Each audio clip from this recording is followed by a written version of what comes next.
Hello दोस्तों, आप सबों का स्वागत है डी एजुकेशंस के यूट्यूब चैनल में। मैं आप सबों का दोस्त धनजी आज फिर से आप लोगों को अपने यूट्यूब चैनल डी एजुकेशंस पे स्वागत करता हूं। हम लोग आज फिर से जुड़ चुके हैं 28 नंबर सेट के साथ, जिसमें कि आप सबों को पता होता है कि हम लोग इस सेशंस में साइंस के और करंट के अफेयर्स को लेकर आते हैं, जिसमें आपको 25 क्वेश्चन साइंस को और 25 क्वेश्चन आपको करंट अफेयर्स को देखने का मिलेगा। ये 25 क्वेश्चन आपके ग्रुप डी के प्रीवियस ईयर्स के क्वेश्चन होंगे और ये करंट अफेयर्स आपके ग्रुप डी में संभावित क्वेश्चन जो कि पहले पूछे गए हैं जिस कैटेगरी के, उस कैटेगरी को लेकर आपको करंट अफेयर्स लाया गया है। इस 25 क्वेश्चन को करते समय हम लोग एमसीक्यू सेशन करते हैं और इस 25 क्वेश्चन को हम लोग अच्छे तरह से डिस्कस करते चलते हैं और यह 25 क्वेश्चन भी डिस्कस करते हैं हम लोग। क्वेश्चन भले ही 50 हो, लेकिन हम लोग 100 से 200 क्वेश्चनों को डिस्कस करते हैं जो कि इनसे बन सकते हैं।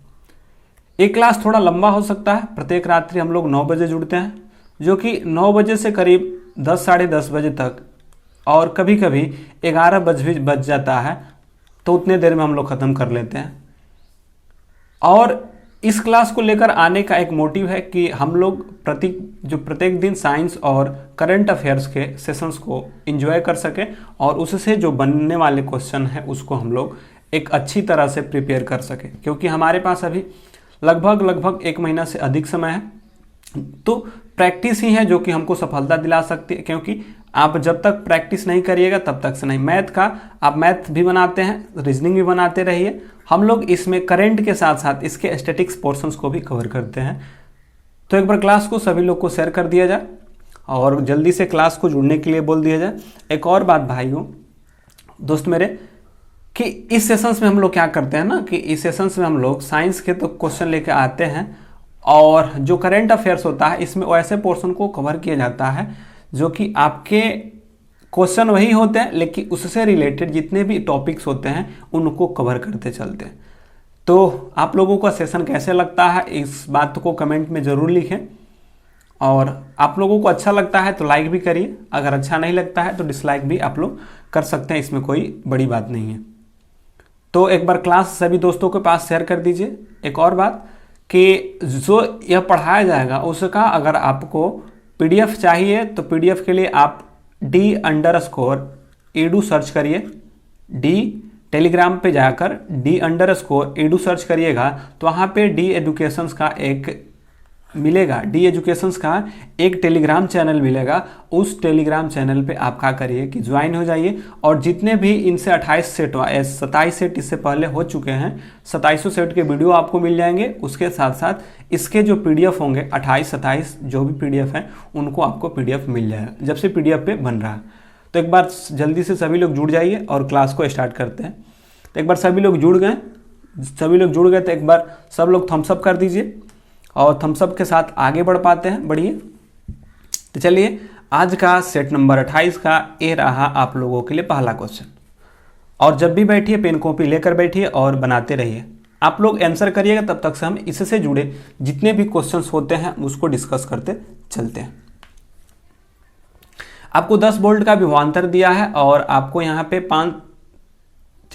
5 कूलम के चार्ज के स्थानांतरित करने पर आपको पूछ रहा है कि कार्य कितना हुआ। आपको बताना है कि इस पे कार्य कितना होगा। तो जल्दी से आप लोग बताइए कि कितना कार्य होगा। जल्दी से इसको आंसर करिए सभी लोग।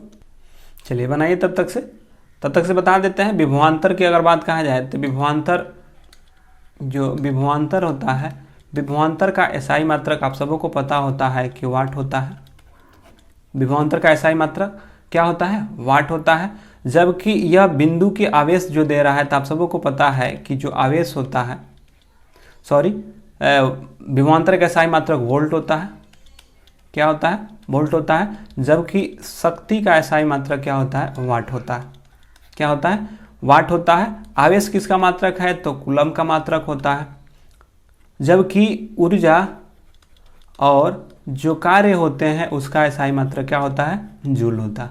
अब इसको आते हैं कि कितना कार्य किया, तो बताते हैं कि कार्य बराबर क्या होता है इस सेंस में, जब आपको आवेश और विभवांतर दे तब कार्य बराबर होता है आपके विभवांतर गुणे आवेश।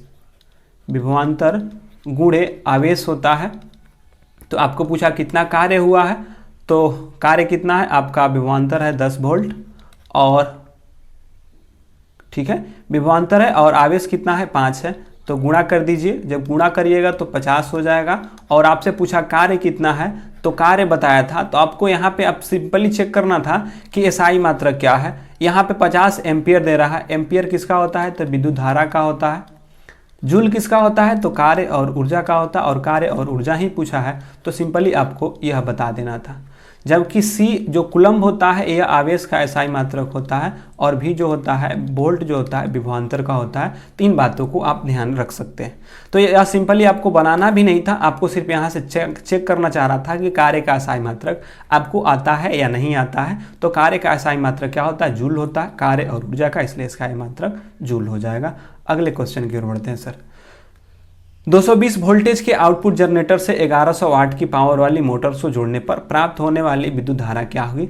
आपको यहाँ पे भी दे दिया है, कितना क्या दे दिया है आपको, भी दिया हुआ है, भी दे दिया है 220 वोल्ट, और पी दिया है आपको, जनरेटर का पावर दे दिया है कितना, तो 1100 वाट है।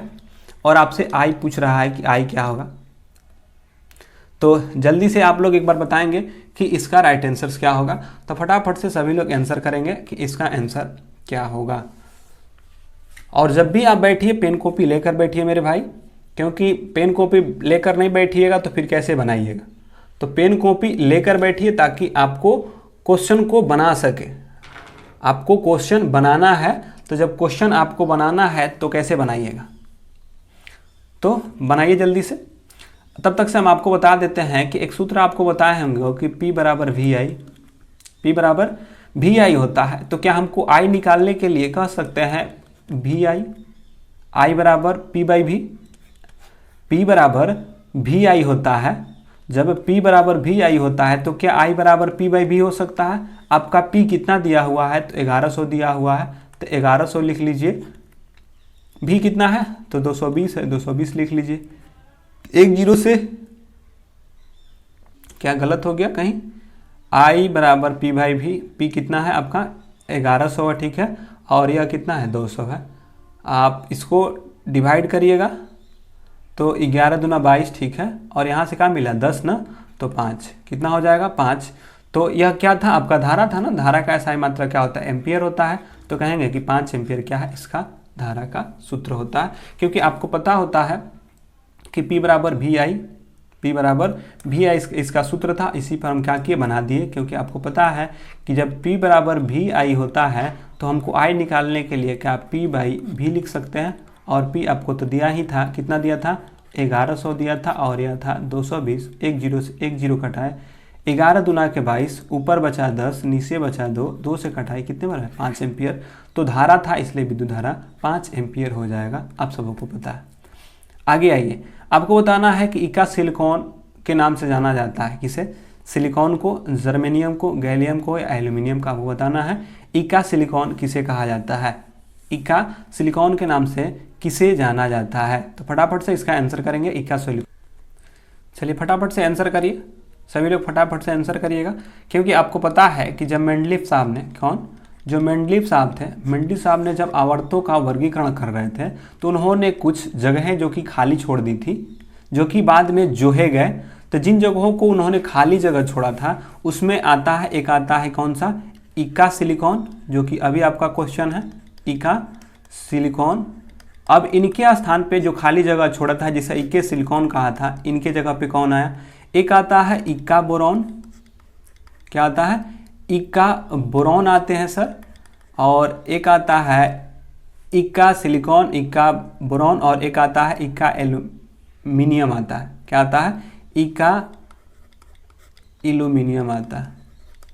तो इक्का सिलिकॉन किसे कहा जाता है, तो जो इक्का सिलिकॉन होता है हम उसको, इक्का सिलिकॉन को हम जर्मेनियम कहते हैं। जो इक्का सिलिकॉन होता है, इक्का सिलिकॉन जाके बाद में जर्मेनियम के नाम से जाने लगा। तो इस इक्का सिलिकॉन किसका है, जर्मेनियम का है। जबकि इक्का बोरॉन एस्केडियम का होता है। किसका होता है, एस्केडियम का होता है। और जबकि इक्का एल्यूमिनियम गैलियम का होता है। और तीनों के तीनों क्वेश्चन आपसे पूछा है। तो जो पूछा है आपको याद रखना है कि इक्का जो गैलियम है, गैलियम को किस नाम से जाना जाता है, तो इसको इक्का एल्यूमिनियम के नाम से जाना जाता है। याद रखिएगा कि जो गैलियम है इसको इक्का एल्यूमिनियम, ठीक है, और इक्का सिलिकॉन के रूप में जर्मेनियम को जाना जाता है, जबकि इक्का बोरॉन के नाम से एस्केडियम को जाना जाता है। तो इसको एक बार नोट करके लिख लीजिए, लिखवा देते हैं, क्योंकि यह क्वेश्चन आपसे ग्रुप डी में तीनों के तीनों क्वेश्चन बना है। बना क्या है, तो पूछता है कि बताइए इक्का सिलिकॉन किसे कहा जाता है सर। तो इक्का सिलिकॉन आपको पता होगा, इक्का सिलिकॉन अभी बताए हैं जर्मेनियम होता है सर, जर्मेनियम होता है। क्या होता है, जर्मेनियम होता है। एक सेकेंड थोड़ा सा रुक जाइएगा।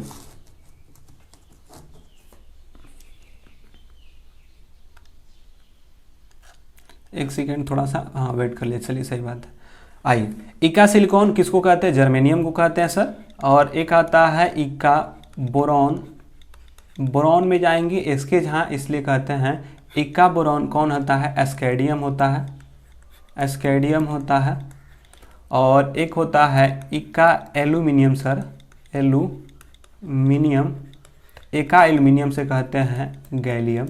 इन बातों को आप ध्यान में रख सकते हैं, इन तीनों, क्योंकि यह आपसे क्वेश्चन बना है सर, आप लोगों को याद रखिएगा। सिलिकॉन को जला दो, बोरॉन में जाएंगे इसके जहाँ, मतलब कि बोरॉन जो बोलते हैं हमेशा बोरा में जाएगा, बोरा में जाएगा, तो बोरॉन होगा एस्केडियम, जबकि इक्का एल्यूमिनियम को गैलियम कहते हैं। इस बातों को आप ध्यान में रख सकते हैं। ये कैसे हुआ, तो जो मेंडली साहब ने कुछ आवर्त सारणी में कुछ जगह खाली रखी थी, उनको इस नाम से पहले जाना जाता था, खोज के बाद इन नामों से जाना जाता है। अगले क्वेश्चन की ओर बढ़ते हैं सर। भविष्य में रेडियो, टेलीफोन और टेलीग्राफ और टेलीविज़न तक विकास का नींव किसने रखा था। आपको बताना है कि किसने है, जो कि रेडियो का, टेलीफोन का और टेलीग्राफ का, टेलीविज़न तक का विकास का नींव किसने रखा। जॉन थॉमसन ने, रुडोल्फ हटर ने, अल्बर्ट आइंस्टीन ने, माइकल फैराडे ने। आपको बताना है कि किनके मदद से, किनके प्रयास से, किन्होंने ऐसे चीज़ को खोजा जो कि आगे चल के हमें रेडियो को बनाने में मदद मिल पाया, टेलीफोन को बनाने में और टेलीग्राफ इत्यादि को बनाने में मदद मिल पाया। तो यह प्रयास किनका था। और जे थॉमसन साहब को तो आपको पता है कि परमाणु मॉडल दिए थे, इनका तो परमाणु मॉडल हो जाएगा। अल्बर्ट आइंस्टाइन का E बराबर mc², जो कि ये आप सबों को पता है।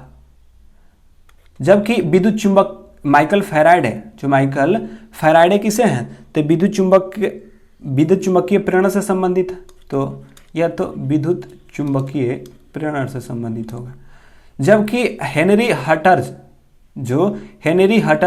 थे, हेनरी हटर्ज ने जो खोजा था, आप लोगों को पता होना चाहिए कि हेनरी हटर्ज के मदद से ही, किनके मदद से, तो हेनरी हटर्ज के मदद से ही हमें आगे जाके बहुत प्रकार के, क्योंकि रेडियो, टेलीफोन और टेलीविज़न तक का विकास जो है नीव हेनरी रुडोल्फ हटर्ज के द्वारा किया गया था। क्योंकि उन्होंने, हेनरी हटर्ज ने किसकी खोज किया था, बताएंगे हेनरी हटर्ज ने किसकी खोज किया था, तो एक बार जल्दी से बताइए सभी लोग।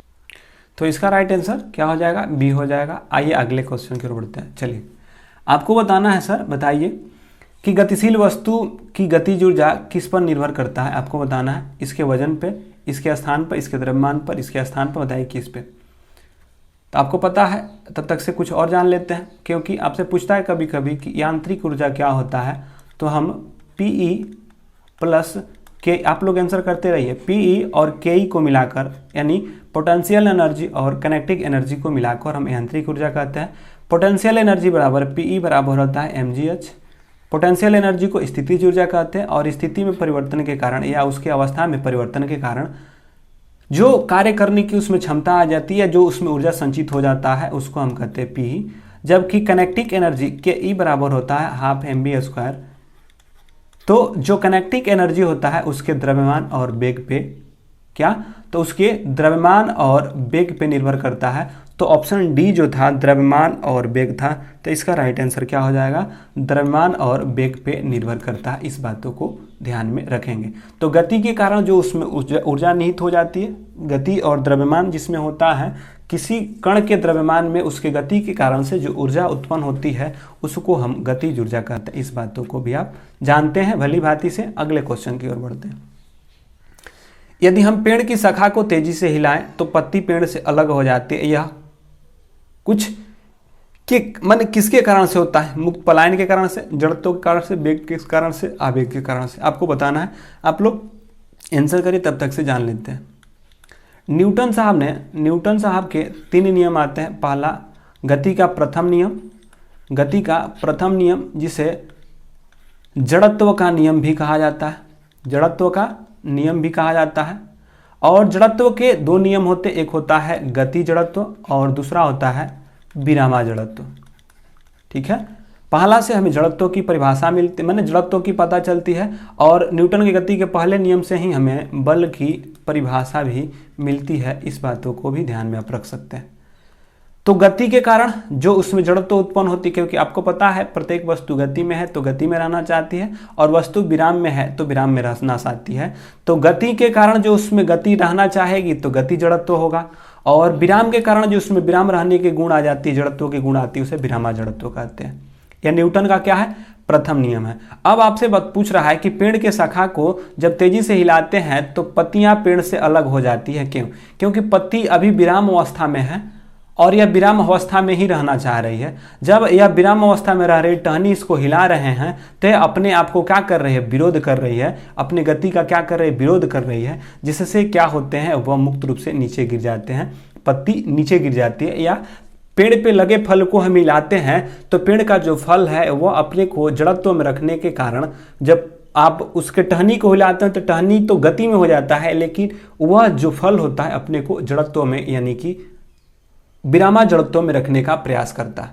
तो इसके जड़त्व के कुछ एग्जाम्पल आते हैं, जैसे कि चलता है गति जड़त्व और विरामा जड़त्व के। जैसे कि आता है कि एक यात्री बस में बैठा और अचानक ब्रेक लेने पर वह आगे की ओर झुकता है, तो किस प्रकार का जड़त्व है? तो यह गति के जड़त्व, क्योंकि वह गति में था, ब्रेक लेने के कारण वह क्या किए कि उसके गति को आप विरोध करने के कारण क्या हुआ? आगे झुक गए। फिर यही क्वेश्चन उल्टा बन के आता है कि कोई व्यक्ति बस के सीट पे बैठा हुआ है और एकाएक गाड़ी चल देने से क्या होती है? वो पीछे की ओर झुक जाता है। या इसी प्रकार से क्वेश्चन आता है कि एक अश्वरोही अश्व पर बैठा हुआ, मतलब कि एक व्यक्ति जो है घोड़ा पे बैठा हुआ, घोड़ा के अचानक चलने से क्या होता है? अश्वरोही पीछे की ओर घिर जाता है। इसका कारण क्या है? तो जो घोड़ा होता है वह तो गति में हो जाता है, लेकिन हम बैठे हुए हैं अपने जड़त्व के कारण, तो हम जड़त्व के कारण क्या होते हैं? पीछे की ओर गिर जाते हैं। तो सारे के सारे आपके जड़त्व के होते हैं। और जड़त्व बराबर शायद I बराबर mr² होता है, मे भी ऐसा ही होता है। एक बार चेक कर लेते हैं, एक बार लाइन थोड़ा सा रुक जाइएगा। तो चलिए ठीक है, आपसे पूछता है कभी कभी जड़त्व बराबर क्या होता है? I को जड़त्व को इनरेशिया कहा जाता है और I बराबर होता है mr²। इन बातों को भी ध्यान में रखते हैं, क्योंकि आपसे यहाँ से क्वेश्चन बन चुका है। क्योंकि आपसे कभी कभी पूछता है कि जड़त्व जो है किन पर निर्भर करता है? किन पर निर्भर करता है सर? तो आपको इनरेशिया पता होना चाहिए। जड़त्व को इनरेशिया कहते हैं और I बराबर होता है mr²। क्या होता है? mr² होता है। तो जो जड़त्व होता है उसके द्रव्यमान और उसकी त्रिज्या पे निर्भर करता है। इस बातों को भी ध्यान में रखेंगे, ठीक है? इस बातों को आप क्या रख सकते हैं? ध्यान में रख सकते हैं जड़त्व का नियम से। और यह क्या है? जड़त्व का ही है। बाकी सब आपका वेग तो पता ही है और आवेग पता है, कभी आएगा तो और आगे बता देंगे। अगले क्वेश्चन की ओर बढ़ते हैं सर। 80 kg के द्रव्यमान वाली वस्तु को इतने मीटर पर सेकंड से, ठीक है, यानी कि 60 मीटर पर सेकंड के वेग से, यहाँ पे कर लीजिएगा करेक्ट, 60 मीटर पर सेकंड के वेग से अस्थायी गतिमान है, तो वस्तु के द्वारा आपको संवेग बताना है कि संवेग कितना है। तो एक बार जल्दी से संवेग बताएंगे, संवेग कितना होगा? आपको पता है वेग होता है और क्या वेग होता है और द्रव्यमान होता है। वेग और जो द्रव्यमान होता है इनके गुणनफल को हम संवेग कहते हैं। मतलब कि P बराबर आपको पता होता है कि mv होता है। संवेग बराबर क्या होता है? mv होता है। तो P को, संवेग को क्या? द्रव्यमान गुणे वेग। सर द्रव्यमान कितना दिया हुआ है? 80 दिया हुआ है और वेग है आपका 60। तो क्या गुणा करिएगा तो होगा 8 छके 48 और डबल 0 है तो 0। अब बशर्ते देखिए आपसे यहाँ पर भी 4800, यहाँ पर भी 4800, यहाँ पर भी 4800, यहाँ पर भी 4800 है। आपको इसमें करेक्ट करना था। तो एक बार देखिए, आपको पता होना चाहिए थोड़ा सा एक बार ध्यान से देखिएगा, क्योंकि अब आपसे ना क्वेश्चन नहीं बनाने के लिए पूछा है, सिर्फ आपको मात्रक पूछा है। तो संवेग बराबर होता है एम भी, एम होता है द्रव्यमान, द्रव्यमान का हुआ kg, और भी क्या हुआ वेग, इसका होता है मीटर प्रति सेकेंड। ठीक है, और यहाँ पे -1 कर लीजिएगा सर, यह माइनस है, -1 छूट जा रहा है। तो क्या हम इसको कह सकते हैं kg metre second inverse, kg metre second inverse इसका क्या होगा, राइट आंसर होगा।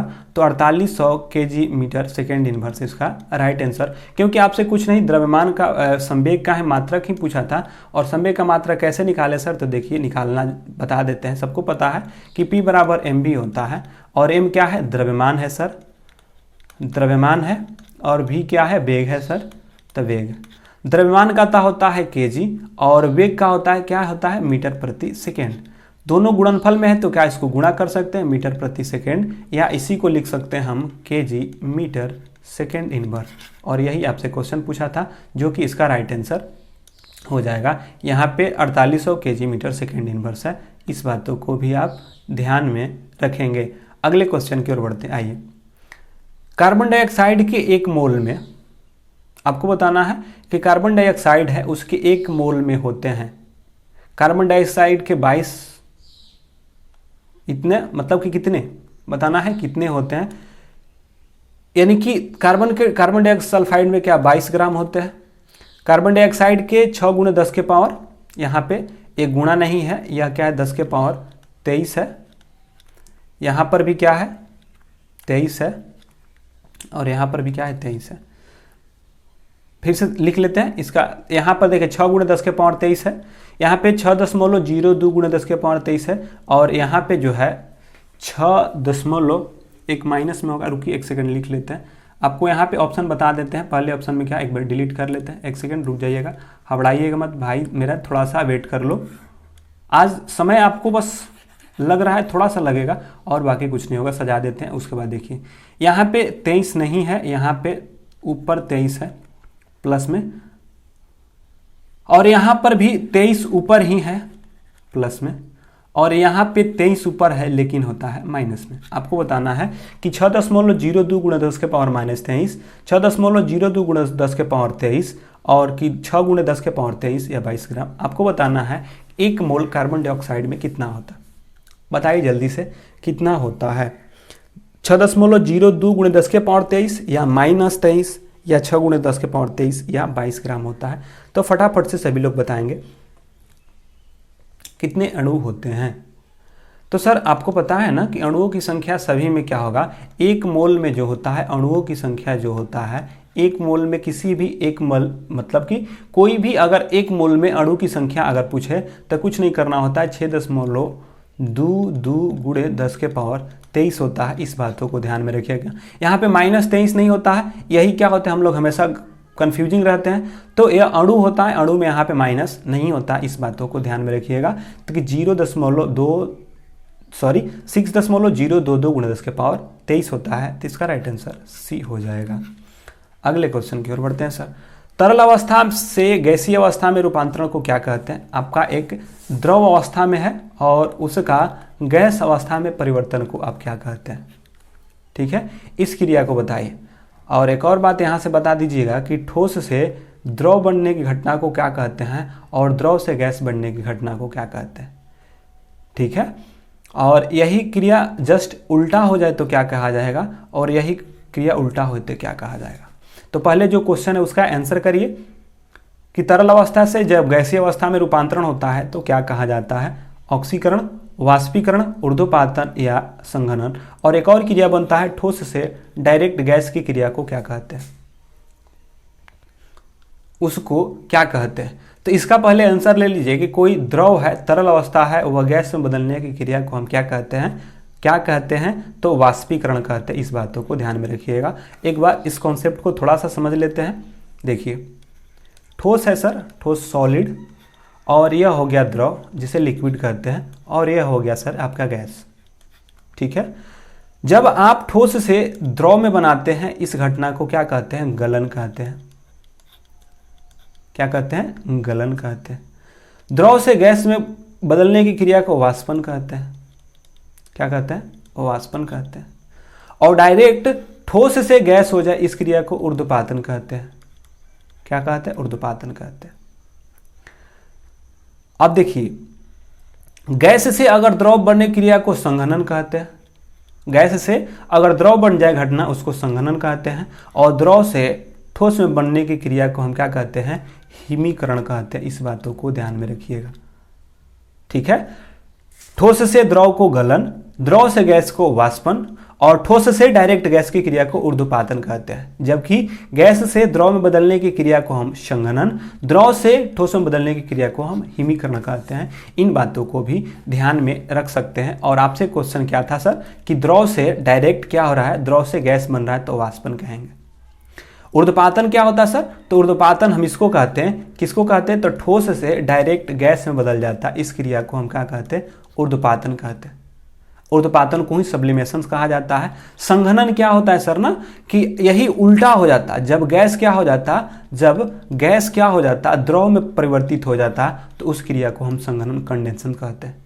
ऑक्सीकरण तो आप सबों को पता है कि ऑक्सीकरण क्रिया कब होती है? जब आप हमेशा बताते हैं RAIL, रिमूवल ऑफ हाइड्रोजन, जिससे हाइड्रोजन निकल जाए, एडिशन ऑफ ऑक्सीजन, जिसमें ऑक्सीजन आके जुड़ जाए, इंक्रीजिंग ऑफ ऑक्सीडेशन नंबर, जिसका ऑक्सीकरण संख्या बढ़ जाए, और लॉस ऑफ इलेक्ट्रॉन, जिसकी इलेक्ट्रॉनों की संख्या क्या हो? लॉस हो, तब ऑक्सीकरण की संख्या होती है। ऑक्सीकरण को ऑक्सीडेशन कहा जाता है, या इसी को अवकरण भी कहा जाता है।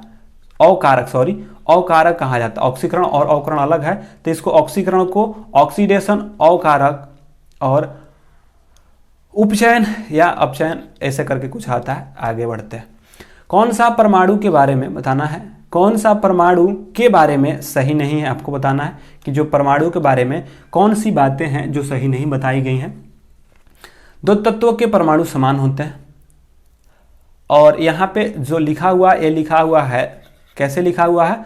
तो 10 के पावर, एक सेकेंड यहाँ से ऐसे मिटा देते हैं। यह जो दिखाई दे रहा है 10 के पावर -10 मीटर के क्रम में प्रसरण होता है, ठीक है। एक के कण जो है यहाँ से लिखा हुआ है, एक सेकंड थोड़ा सा इसको करेक्ट कर लेते हैं। चलिए ठीक है, यहाँ पे 10 के पावर -10 है। एक बार यहाँ से देख लीजिएगा, यह क्या है? 10 के पावर -10 मीटर लिखा हुआ, क्रम में आ गया। फॉन्ट नहीं हो पा रहा है सही से, टाइप करने में एरर है भाई, थोड़ा सा मैनेज करना आप लोग भी। तो 10 के पावर -10 मीटर के क्रम में प्रसरण होता है। यहाँ 10 के पावर -10 मीटर है। यह परमाणु के आकार, मैंने बताना है कि परमाणु आकार में छोटे होते हैं। एक तत्व के परमाणु सभी अवस्था के समान अवस्था में होते हैं। आपको बताना है कि कौन सी बातें जो है सही नहीं है, आपको बताइए।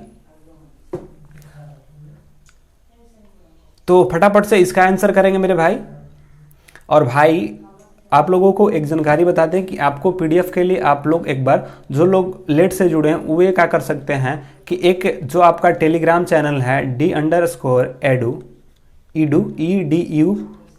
जब आप इसको सर्च करिएगा तो डी एजुकेशंस का एक टेलीग्राम चैनल मिलेगा, उसमें आप ज्वाइन हो जाइए। ज्वाइन होने से क्या होगा ना सर कि हमको कभी भी आपको कुछ मैसेज करना हो, आपको इन्फॉर्म करना हो, क्लास कभी कभार ऐसा होता है जिससे कि हम इन्फॉर्म नहीं कर पाते हैं, जब क्लास नहीं होता है, तो उसमें क्या होगा कि हम आप लोगों को सूचित करते जाएंगे, और कब वीडियो कौन सा है उसमें आप जाके देख सकते हैं, और सारे के सारे आपके पीडीएफ भी उसमें मिल जाएंगे। तो एक बार सभी लोग ज्वाइन हो जाइए। तो इसका आंसर करिए कि कौन सा सही नहीं है। तो इसका राइट आंसर होगा ए, दो तत्वों के परमाणु समान होते हैं। यह गलत बात है कि दो तत्वों की परमाणु कभी भी समान नहीं होते। इन बातों को ध्यान में, कभी भी दो तत्वों के परमाणु समान नहीं हो सकते हैं। इन बातों को ध्यान में रखिए, यह क्या है? गलत है। और जो परमाणु का आकार होता है 10 के पावर -10 मीटर के क्रम में प्रसरण होता है, एकदम बात सही है। और परमाणु आकार में क्या होते हैं? छोटे होते हैं। दोनों के बात सही है, ए भी सही है, और सॉरी बी और सी दोनों सही है। और एक ही तत्व के परमाणु के सभी अवस्थाओं में समान होते हैं, ये भी ध्यान रखना। एक तत्व होंगे उनके परमाणु के सभी अवस्था में समान होते, ये बात सही है, लेकिन दो तत्वों के परमाणु संख्या समान नहीं होते हैं। इस बातों को आप ध्यान में रखेंगे क्योंकि यह आपसे क्वेश्चन बना है। तो कौन सा गलत है? तो दो तत्वों के परमाणु समान होते हैं, यह गलत है, समान नहीं होते हैं। इन बातों को सही होगा, जबकि उनका क्रम भी होता है और परमाणु आकार में क्या होते हैं? छोटे भी होते हैं। आप इन सब बातों को समझते रहिए। भाई मेरे 11 नंबर क्वेश्चन का आप लोग आंसर करिए कि जिस परमाणु के बाह्य कक्षा में इलेक्ट्रॉनों की संख्या पूर्ण होता है उसकी संयोजकता कितनी होती है? 1 होती है, 8 होती है, 7 होती है या 0 होती है? आपको बताना है संयोजकता की संयोजकता कितनी होती है सर? एक होता है संयोजी और एक होती है संयोजकता। क्या होती है? संयोजकता होती है सर। संयोजी क्या होती है कि किसी भी परमाणु के बाह्यतम कक्षा में उपस्थित इलेक्ट्रॉनों की संख्या को हम संयोजी इलेक्ट्रॉन कहते हैं। जैसे कि अगर मानते हैं कि ले लेते हैं क्या, ऑक्सीजन ले लेते हैं सर, तो ऑक्सीजन का परमाणु संख्या होता है 8, इसका इलेक्ट्रॉनिक विन्यास करेंगे 2 और 6 होगा। तो जो यह बाह्यतम कक्षा में 6 इलेक्ट्रॉन दिखाई दे रहा है, यह होगा इसका संयोजी इलेक्ट्रॉन। लेकिन इसके पूर्ण होने के लिए, क्योंकि आपको पता है कि किसी बाह्यतम कक्षा में कि तो डबल बॉन्ड पूरा करता है या अष्टक पूरा करता है, तो इसको अष्टक पूरा करने के लिए हमें 2 इलेक्ट्रॉन की आवश्यकता होती है। तो क्योंकि इसको पूरा करने के लिए 2 इलेक्ट्रॉन की आवश्यकता होगी, तो जो 2 इसकी होगी वो होगी इसकी संयोजकता। क्या होगी? संयोजकता। यानी कि इसको पूरा होने के लिए जितनी इसकी इलेक्ट्रॉन की आवश्यकता होगी, या तो यह ग्रहण करे या त्याग करे। 2 केस हो सकते हैं ना, या तो इलेक्ट्रॉन को त्याग कर सकता है या तो ग्रहण कर सकता है। जितना इलेक्ट्रॉन को ग्रहण करना चाह रहा है या जितना इलेक्ट्रॉन को त्याग करना चाह रहा है, वही उसकी क्या होती है? संयोजकता होती है। जबकि संयोजी क्या होता है सर? तो संयोजी कहते हैं कि किसी भी परमाणु के बाह्य कक्षा में उपस्थित इलेक्ट्रॉनों की संख्या को हम संयोजी कहते हैं। लेकिन आपका यहाँ पे संयोजकता पूछा है सर कि संयोजकता क्या होगा, तो इसका तो होगा 0। क्या होगा? 0 सर, क्योंकि आपको पता है, एक बार ध्यान से थोड़ा सा देख लीजिएगा, हम 2 चीज लेते हैं। क्या लेते हैं? 2 ले लेते हैं। एक हुआ लिथियम का, ले लीजिए सर। लिथियम का परमाणु क्रमांक 3 होता है।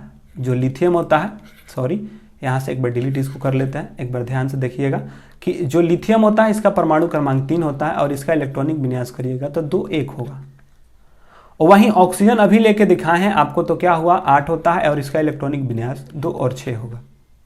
और एक ले लेते हैं आर्गन, आपके आर्गन नहीं, नियोन ले लेते हैं। नियोन का होता है 10 और इसका इलेक्ट्रॉनिक विन्यास करिएगा तो 2 और 8 होता है। आपको पता है कि तो डबल बॉन्ड की तो कक्षा को 2 को पूरा करिए, क्योंकि अक्रियता प्राप्त करने के लिए कि तो 2 करिए या आपको 8 पूरा करना होता है। या तो अष्टक पूरा करता है या डबल बॉन्ड पूरा करता है। या तो अष्टक पूरा करना होता है, या तो अष्टक पूरा करिए या तो डबल बॉन्ड पूरा करिए। आपको निम्न में से कोई एक चीज को पूरा करना होता है। एक सेकंड थोड़ा सा रुक जाइएगा। चलिए, तो इस बातों को आपको पता है कि 2 चाहेगा या तो 8 चाहेगा। सर देखिए, लिथियम के पास ऑप्शन क्या है? 2 प्राप्त करने के लिए क्या एक या तो इसको कोई देगा, तब पर भी पूरा नहीं होगा, क्योंकि इसको पूरा करने के लिए 8 चाहिए।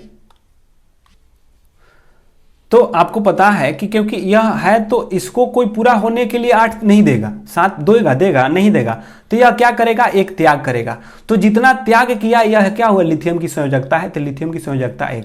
जबकि संयोजी भी क्या होंगे? 1 होंगे, क्योंकि यह 1 इसके बाह्यतम कक्षा में भी 1 है और त्याग भी यह 1 का करेगा, इसलिए इसको कहेंगे। जबकि ऑक्सीजन जो है, ऑक्सीजन का बाह्यतम कक्षा में 6 है, तो कहेंगे कि यह संयोजी इलेक्ट्रॉन कितना है? तो संयोजी इलेक्ट्रॉन हुआ 6। लेकिन इसको पूरा करने के लिए 2 इलेक्ट्रॉन चाहिए, तो कहेंगे कि 2 इसका क्या हुआ? संयोजकता होगा। 2 इसकी क्या होगी? संयोजकता होगी। जबकि नियोन के पास देखिए, ये भी पूरा है और ये भी पूरा है, तो ना तो इसको लेने की आवश्यकता है न देने की आवश्यकता है। जब न देगा न लेगा तो संयोजकता इसकी कितनी हो जाएगी? तो कहेंगे कि संयोजकता इसकी 0 हो जाती है। तो जितने भी अक्रिय गैस होते हैं, जितने भी अक्रिय गैस कौन? Helium, neon, argon, krypton, xenon, radon, ये सारे के सारे का जो होता है संयोजकता, वे होता है आपके क्या होते हैं? तो 0 होते हैं। और सर यही पूछा था कि जिसके परमाणु के बाह्यतम कक्षा में इलेक्ट्रॉनों की संख्या संपूर्ण भरी हुई है, तो उसको न तो लेने की आवश्यकता है न देने की आवश्यकता है। मे भी आप लोग समझ चुके होंगे। अगले क्वेश्चन की ओर बढ़ते हैं सर। आइए, आपको बताना है कि क्लोरीन गैस के 2 समस्थानिक के मिश्रण है जिनका अनुपात 3:1 में होता है। ये दोनों के दोनों समस्थानिक निम्न में से कौन होते हैं? आपको बताना है कि क्लोरीन गैस जो होते हैं इसके 2 समस्थानिक है, ठीक है, 2 समस्थानिक है। और यहाँ पे क्लोरीन लिखा हुआ है, ये भी क्लोरीन है, ये भी क्लोरीन है। 35 क्लोरीन 37 क्लोरीन ऐसे करके लिखा हुआ है कि क्लोरीन 35 और ऐसे है क्लोरीन 37, ठीक है। ये नीचे है, ऊपर ऐसे भी, ये भी वही है। 35 Cl है, ऊपर Cl का, यानी परमाणु क्रमांक को आपको बता रहा है। ऐसे लिखते हैं ना, कोई भी Cl लिखते हैं तो नीचे तो परमाणु क्रमांक होता है, ऊपर परमाणु भार होता है। तो जो परमाणु क्रमांक है, तो परमाणु क्रमांक दिया है, तो बताइए कि कौन से समस्थानिक है जिसका कि 3:1 के अनुपात में होगा? इसका आंसर करिए सभी लोग। तो भाई मेरे इसको सॉल्व करो और बताओ कि इसका राइट आंसर क्या होगा। आप लोगों को बात नहीं समझ में आया होगा, थोड़ा सा और इसको डिफाइन कर देते हैं, बात को समझ लीजिए क्या है। आपको पता है कि जो क्लोरीन होता है सर, जो क्लोरीन होता है, क्लोरीन का जो परमाणु द्रव्यमान होता है 35.5 होता है, 35.5 होता है। तो जो 35.5 पॉइंट यानी 35.5 का मतलब 35.5 जो है कैसे आया है? 3:1 का रेशियो का मतलब कि 75% और 25%। किसका? 75% और 25%। तो किसका 75% किया गया और किसका 25% किया गया कि क्लोरीन का जो द्रव्यमान है 35.5 निकल के आया। ये बात आपको समझाना है। 3:1 का रेशियो का मतलब यही है कि यह 75% था तो यह 25% था। तो किसका हम 75% क्या? क्लोरीन 35 और 37 का, क्लोरीन 35 और 36 का, 28 और 34 का, 36 और 28 का। आपको यही बताना है कि 35.5 जो आप निकालते हैं ना कि क्लोरीन का परमाणु क्रमांक 17 और परमाणु द्रव्यमान 35.5 होता है, तो किसको मिलाकर लाया गया था? इन बातों को आपको ध्यान में रखना है। तो सर आपको पता है, अगर देखिए ऑप्शन ए को ले लेते हैं, ऑप्शन ए इसका राइट आंसर होगा। चेक कर लेते हैं कैसे। देखिए अगर आपसे, क्योंकि 3:1 रेशियो में है और कहा कि जो क्लोरीन 35 है इसका 75%, यानी 3:5 के रेशियो, 3:1 के रेशियो में है, क्योंकि कटाइएगा तो यहाँ पर 3:1 के रेशियो तो आ जाएगा। तो इसका 75% प्लस 37 का आपका 25% करिए तो देखिए क्या यह आपके 35.5 आ रहे हैं? तो आ जाएंगे कि नहीं, आइए चेक करते हैं 35.5 आ रहे हैं कि नहीं। आई कटाइए, 25 × 75, 25 चौके 100 और 25 चौके 100, ठीक है। और यहाँ ऊपर थोड़ा सा कर लेते हैं मेरे भाई, भागिएगा नहीं, यहाँ से आपको सीखने को मिलेगा यार। 3 × 5 = 15, हासिल लगा लेख, तितली 9 × 1 = 10, 105/4 और यहाँ पे आपको क्या मिल जाएगा? 37/4। अब दोनों को जोड़ दीजिएगा तो कितना हो जाएगा? 142/4। अब 4 से डिवाइड करिए तो 3 चौके 12, 3 × 5 = 15 और सॉरी 4 × 3 = 12, 4 × 5 = 20 और 4 × 5 = 20, क्या 35.5 आ गया? तो यही आपसे पूछ रहा था कि जो 35.5 आता है सर, जो आपका क्लोरीन का परमाणु द्रव्यमान 35.5 आता है, उनको हम किनको 3:1 के रेशियो में मिलाए हैं जो कि 35.5 आया है, तो कहेंगे कि क्लोरीन 35 को और क्लोरीन 37 को मिलाए हैं, जो मिलाकर आया है वही है, यह 3 के रेशियो में, यह 1 के रेशियो में। तो मे भी आप लोगों को समझ में आ गया होगा भाई मेरे। भाई आप लोग जुड़ते रहेगा ना, आप लोग जुड़िएगा, क्योंकि हम आप लोगों के लिए मेहनत करते हैं इसी चीज़ को, क्योंकि हमको पता है कि मेरे दोस्तों को क्या दिक्कत है, क्योंकि हम अपने दोस्तों के साथ हमेशा रहते हैं और मेरे दोस्तों की क्या परेशानियां हैं, कैसे इसको आंसर, क्योंकि बनाते समय हम लोगों को आंसर पता होता है। मे भी अगर ऐसा क्वेश्चन घुमा के ही दे दे तो फिर कैसे बनाएंगे? तो इस बातों को ध्यान में रखने के लिए मेरे भाई हम आते हैं। और क्लास कितना ही लंबा हो जाए, जो मेरे अच्छे दोस्त हैं जिनका कि सपना है कि ग्रुप डी में हो, और मेरा सपना तो सबको पता है कि मेरा सपना है कि मेरे दोस्त जितने भी हैं जो मेरे साथ जुड़े हैं, इस बार उनका एक सीट ग्रुप डी में पक्के हो जाए। तो इसलिए हम आप लोगों के लिए मेहनत करते हैं, आप भी मेहनत करते रहिए, हम दोनों लोग मिलकर मेहनत करते रहेंगे। बाकी दुनिया जाए कहीं, दुनिया की क्या कहना, दुनिया क्या करती है क्या नहीं करती, उससे हम लोगों की कोई मतलब नहीं है। बशर्ते 9 to 11 फोकस के साथ हम लोग क्या करेंगे, पढ़ेंगे, यानी 9 बजे रात्रि से लेके 11 बजे रात्रि तक। 11 बजे के बाद फिर आप 1 घंटा पढ़िए, 12 बजे सोइए, फिर सुबह 7 बजे से या 6 बजे तक जग जाइए, पढ़ते रहिए। भाई मेरे इस बार आर या पार रेलवे होना चाहिए। तो इसका राइट आंसर क्या होगा? 35 क्लोरीन और 37, 3:1 का रेशियो मतलब कि 75% और 25% था, यही था। अब आपसे यही ने पूछा सर कि क्लोरीन, जो क्लोरीन गैस के क्लोरीन के 2 समस्थानिकों का मिश्रण है, जो क्लोरीन होता है, क्लोरीन गैस के 2 समस्थानिकों का मिश्रण किसका? 35 और 37 का, जो कि निकल के आया है। इस बातों को ध्यान में रखेंगे सर। अगले क्वेश्चन की ओर बढ़ते हैं मेरे भाई। अगले बताओ, क्योंकि कार्बन का चतुस्संयोजक होने का कारण और उसके सहसंयोजक बंधन बनाने के कारण कार्बन दर्शाता है कैसे? हाइड्रोकार्बन को, एकल सहसंयोजक बंधन को, अपरूपता को या श्रृंखलन को। आपको बताना है कि जो कार्बन जो है चतुस्संयोजक, मतलब कि वो संयोजकता चतुष्बंध के रूप में बनाता है, उससे सहसंयोजक बंधन बनाने के कारण कार्बन दर्शाता है कैसे? हाइड्रोकार्बन का, एकल संयोजक का, अपरूपता का या श्रृंखलन बंधन का। आपको बताना है इसका राइट आंसर क्या होगा, एक बार जल्दी से सभी लोग बताइए। चलिए जल्दी से बताइए कार्बन के बारे में। भाई हम आपके समय को व्यतीत नहीं करते हैं आपके क्लास में, बशर्ते यही मैं अनहरिया। और एक बात, कमेंट बॉक्स में बाकी चीट चैट मत करिएगा, क्योंकि इस ग्रुप के साथ मेरे जितने भी दोस्त हैं, दोस्त के साथ साथ मेरे जितने भी, मतलब कि आपके भी दोस्त हैं, जितने दोस्त जुड़ रहे हैं मेरे दोस्त हैं, उसके साथ साथ जितने भी आपके दोस्त हैं, यानी सभी हम लोग दोस्त हैं। और इसमें हमारे सारे फैमिली जुड़ते हैं, मतलब कि आपका भी फैमिली जुड़ता है और मेरा भी फैमिली कुछ इसमें जुड़ते हैं। तो फालतू कमेंट न करें, बशर्ते आप क्वेश्चन को कमेंट करिए, और फालतू का चिट चैट नहीं करेंगे। हम लोग सिर्फ पढ़ने पर फोकस करेंगे, क्योंकि इस सेशन के साथ बहुत लोगों को, जैसे कि मानते हैं मेरे सगा संबंधी भी जुड़ते हैं, आपके भी सगे संबंधी जुड़ते हैं, आपके भी घर के लोग हो सकते हैं, मेरे घर के भी लोग हैं। तो हम लोग पढ़ने के लिए जुड़ते हैं, तो पढ़ाई से रिलेटेड बात करें, अन्यथा कोई भी बात ना करें, कोई किसी को अन्यथा बुरा भला ना कहे और कोई किसी से कुछ ना कहे, क्योंकि यह जितने भी फैमिली है ये अपनी फैमिली है, ठीक है। तो अगर कोई लड़की भी इसमें जुड़ रही है तो उसको आप लोग ऐसे नहीं ना कि उसको परेशान करते रहिए, हाय हेलो करते रहिए कि हाय आपका क्या नाम है, आप कहाँ से हैं, कैसे हैं। इन सब बातों का अभी समय नहीं है मेरे भाई, जिंदगी बहुत बाकी पड़ी हुई है आपको हाय हेलो करने के लिए। अभी 1 महीना फोकस के साथ पढ़ ले, नहीं तो गधा से बड़ी जिंदगी तुम्हारी नहीं होगी। तो एक बार फोकस के साथ पढ़ते रहिए। आइए इसको आंसर को देखते हैं। कार्बन के चतुसंयोजक होने के कारण, उसके सहसंयोजक बंधन बनने के कारण कार्बन को दर्शाता है। तो सर श्रृंखलन का गुण, और यह क्वेश्चन बहुत बार पूछ चुका है कि कौन सा तत्व है जिसमें श्रृंखलन का गुण सबसे अधिक होता है। तो कार्बन एक तो पहले चतुसंयोजक बंधन होता है और इसमें जो श्रृंखलन बनाने के गुण सबसे अधिक होती है। इस बातों को ध्यान में रखिएगा। अपरूपता भी यानी कि रासायनिक अपरूपता कभी बता देंगे, हाइड्रोकार्बन, हाइड्रोजन और कार्बन के एकल सहसंयोजक बंधन कभी आएंगे तो बताएंगे।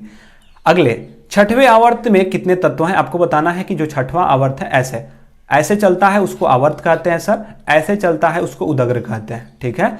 तो जो पहला नंबर, दूसरा नंबर, तीसरा नंबर, चौथा, पांचवा और छठवां जो है आपको बताना है कि छठवें आवर्त में कितने तत्व हैं। मतलब कि यहां से गिनने पर, जैसे कि पहले आवर्त में कितने तत्व हैं, दूसरे आवर्त में कितने हैं, तीसरे में कितने हैं, चौथे में कितने हैं, पांचवें में कितने हैं, छठवें में कितना है।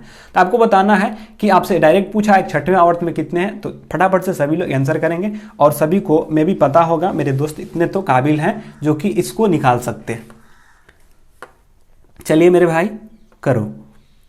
और चलिए सबको पता है सर ना कि पहले आवर्त में 2 तत्व हैं। कौन कौन है? हाइड्रोजन और हीलियम है, हाइड्रोजन और हीलियम है। तो पहले में 2, तो कैसे हम बढ़ते हैं? 2, 8, 8, 18, 18 और 32।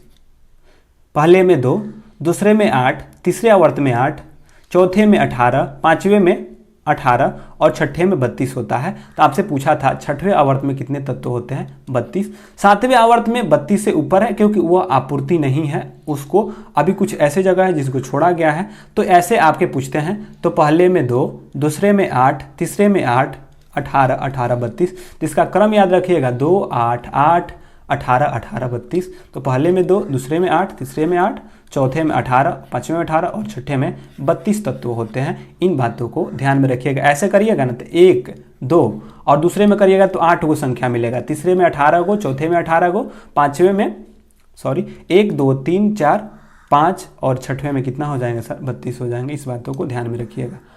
O2 का आणविक द्रव्यमान कितना है सर? आपको बताना है कि जो O2 ऐसे करके लिखा है इसका आणविक द्रव्यमान कितना होता है। O होता है ऑक्सीजन, क्या होता है? ऑक्सीजन होता है। आपको बताना है कि ऑक्सीजन के आणविक द्रव्यमान कितने होते हैं। फटाफट से सभी लोग इसका आंसर करेंगे।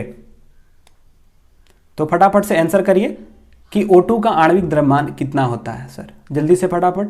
सर आपको पता है कि जो ऑक्सीजन होता है, ऑक्सीजन का परमाणु संख्या 8 और परमाणु द्रव्यमान ऐसे 16 होता है। अब जब आवर्त सारणी में जाइएगा तो उसका क्रमांक एटॉमिक नंबर 8, जबकि एटॉमिक मास उसका 16 होता है। और यहाँ पे ऑक्सीजन के 2 हैं तो यहाँ पे कितने हो जाएंगे? 2 से मल्टीप्लाई कर देंगे तो 16 दूना का कितना हो गया? 32। तो आपसे पूछा कितना होगा तो 32 हो जाएगा। ये सबको पता है। आगे बढ़ते हैं सर। वह ठोस पदार्थ जिसका सामान्य रूप से शुष्क वर्ब कहा जाता है, किसे? CaCO3 को, CO2 को, CO को या CaCl2 को। यह तो CaCO3 कैल्शियम कार्बोनेट है, कौन सा है, तो यह कैल्शियम कार्बोनेट है। CO2 सबको पता है कि यह कार्बन डाइऑक्साइड है, कार्बन डाइऑक्साइड है। और CO जो होता है कार्बन मोनोऑक्साइड होता है, कार्बन मोनोऑक्साइड है, ठीक है। CaCl2 कैल्शियम क्लोराइड इसको कहेंगे, कैल्शियम क्लोराइड, हाँ कैल्शियम क्लोराइड इसको कह सकते हैं, तो यह है कैल्शियम क्लोराइड। तो बताइए कि शुष्क बर्फ के रूप में किसे जाना जाता है, तो CO2 को, जो ठोस कार्बन डाइऑक्साइड होता है, कार्बन डाइऑक्साइड को हम शुष्क बर्फ के रूप में, पूछता है कि शुष्क बर्फ के रूप में किसे जाना जाता है, तो CO2 को जाना जाता है। इस बातों को आप ध्यान में रखेंगे और आपको याद भी होगा। अगले क्वेश्चन की ओर बढ़ते हैं। उत्तक में मैट्रिक्स होते हैं, सही बात है, जो उत्तक होता है डैश डैश में है, आपको बताना है कि डैश डैश डैश डैश। उत्तक में मैट्रिक्स होते हैं और कोशिका के मैट्रिक्स में सन्निहित होते हैं। उत्तक में मैट्रिक्स होते हैं और मैट्रिक्स जो होते हैं कोशिका मैट्रिक्स में सन्निहित होता है, किसमें, संयोजी में, पेशीय में, तंत्रिका में या उपोक्कल में। आपको बताना है कि उपोक्कल उत्तक में मैट्रिक्स होते हैं और कोशिका मैट्रिक्स सन्निहित होता है, तंत्रिका उत्तक में मैट्रिक्स होता है और पेशीय उत्तक में या संयोजी उत्तक में। तो फटाफट से मेरे भाई सभी लोग इसका आंसर करेगा कि इसका राइट आंसर क्या होगा। तो फटाफट से सभी लोग इस पर आंसर करिए। तो फटाफट से इसका आंसर करेंगे सर कि कौन सा उत्तक मैट्रिक्स होते हैं और कोशिका के मैट्रिक्स को सन्निहित होता है। तो पेशीय उत्तक में, तंत्रिका उत्तक में, उपोक्कल उत्तक में। एक बार फटाफट से इसका आंसर करेंगे कि क्या होगा। तो सर इसका होगा संयोजी उत्तक। जो संयोजी उत्तक होता है, संयोजी उत्तक में मैट्रिक्स होते हैं और कोशिका के मैट्रिक्स सन्निहित होता है। सर एक बार संयोजी उत्तक के बारे में थोड़ा सा सुन लीजिएगा, जो उत्तक होता है उसको सुनिए। जो जटिल प्राणी होते हैं सर, जो जटिल प्राणी होते हैं, क्या होते हैं, जो जटिल प्राणी के शरीर में बहुत अधिक मात्रा में संयोजी उत्तक पाए जाते हैं। यह संयोजी उत्तक शरीर के अन्य उत्तकों से, यह संयोजी उत्तक जो है शरीर के अन्य उत्तकों एवं अंगों को एक दूसरे से जोड़ने में मदद करते हैं। आपका जो यह संयोजी उत्तक होता है, अन्य जो उत्तक हैं और जो संयोजी उत्तक हैं, जो अन्य उत्तकें हैं उनको जोड़ने में मदद करता है। कौन, संयोजी उत्तक। संयोजी उत्तक कोमल से लेकर विशेष प्रकार तक का, मतलब कि कोमलतम से लेकर विशेष प्रकार का होता है। और इसमें आपको देखने को मिलता है क्या, रक्त भी देखने को मिलता है, रक्त देखने को मिलता है। उसके साथ साथ आपको अस्थि देखने को मिलता है, उपास्थि देखने को मिलता है। ये सारे के सारे जो हैं, अस्थि हुआ, उपास्थि हुआ, रक्त हुआ, ये सारे के सारे जो हैं आपके संयोजी उत्तक के भाग होते हैं। ठीक है, रक्त, अस्थि, उपास्थि, वासीय उत्तक भी क्या होते हैं, संयोजी उत्तक के भाग होते हैं। तो सर क्या होता है ना कि रक्त को छोड़कर जितने भी संयोजी उत्तक होते हैं एक विशेष प्रकार के तंतु फाइबर्स का निर्माण करते हैं, यानी फाइबर्स का निर्माण करते हैं। संयोजी उत्तक में रक्त के छोड़कर बाकी जितने भी संयोजी उत्तक होते हैं कुछ मात्रा में क्या करते हैं, आपको क्या, तंतु या फाइबर का निर्माण करते हैं। अब क्या होता है ना कि रक्त के अलावा जो संयोजी उत्तक के छोड़कर यह संरचनात्मक रूप से प्रोटीन तंतु को स्रावित करते हैं, जो आपके हड्डी, जैसे उपास्थि है ना, उपास्थि को कार्टिलेज कहते हैं, इसको लचीला प्रदान करता है।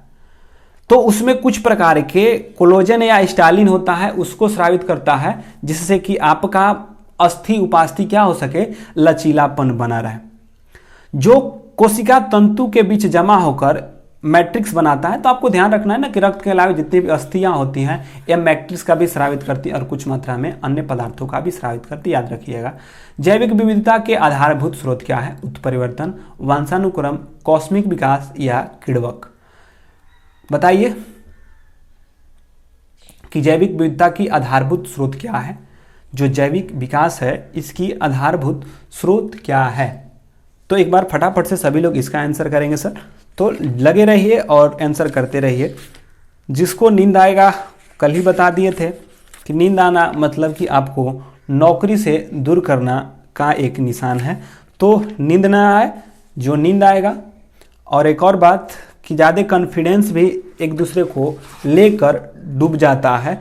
तो ज़्यादा जो लोग ये भी कॉन्फिडेंस होंगे कि हमको सब कुछ आता है, कुछ लोग ऐसे भी हैं जिनको लगता है कि हमें सब कुछ आता है, तो वो डूब जाते हैं। क्योंकि विनाश का कारण हम होना होता है, हम किसी में नहीं होना होता है कि हमको सब कुछ पता है।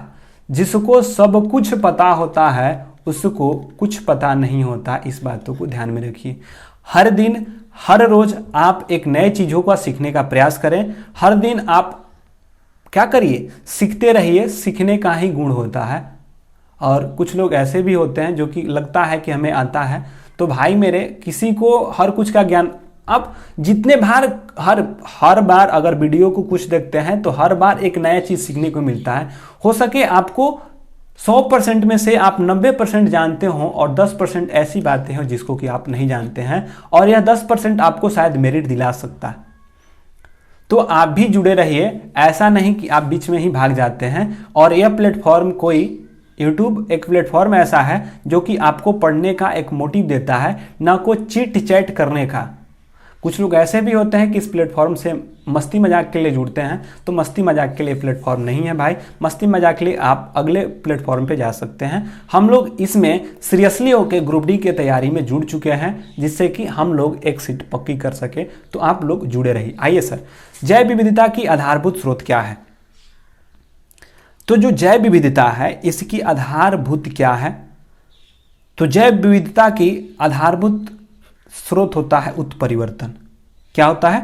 उत्परिवर्तन। जैव विविधता की आधारभूत स्रोत उत्परिवर्तन को माना जाता है क्योंकि जीवों में होने वाले अचानक परिवर्तन जो कि वंशागत में हुए उत्परिवर्तन कहलाता है। और क्वेश्चन बनता है कि उत्परिवर्तन के सिद्धांत को किसने दिया था? तो हुगो डी ब्रिज ने दिया था। हुगो डी ब्रिज के द्वारा यह दिया गया था। इस बातों को भी ध्यान में रखेंगे। तो जैव विविधता की आधारभूत स्रोत क्या है सर? तो उत्परिवर्तन होता है। इस बातों को ध्यान में रखेंगे। अगला, संभवतः प्राणी का सबसे बड़ा समूह कौन सा है? आपको बताना है कि प्राणियों में सबसे बड़ा समूह कौन है? चूर्णप्रवार या मोलस्का, एनिलिडा, इकाइनोडर्मेटा, आर्थ्रोपोडा। ये तो आपका घिसा पीटा क्वेश्चन हो चुका है, जो कि सभी मेरे दोस्तों को पता है। और ये हमको पता है कि मेरे दोस्तों को पता है, इसलिए राइट आंसर करेंगे। तो मेरे भाई, मेरे दोस्त, इसका राइट आंसर करो। तो इसमें तो कोई बड़ी बात है नहीं। सबसे बड़ा समूह कौन होता है? आर्थ्रोपोडा संघ का होता है। और आर्थ्रोपोडा संघ सबसे बड़ा समूह है, सबको पता है सर। आगे आते हैं सर, निम्नलिखित प्लांटों में से कौन प्लांट बॉडी जो कि जड़, तना और पत्तियों को अलग नहीं है?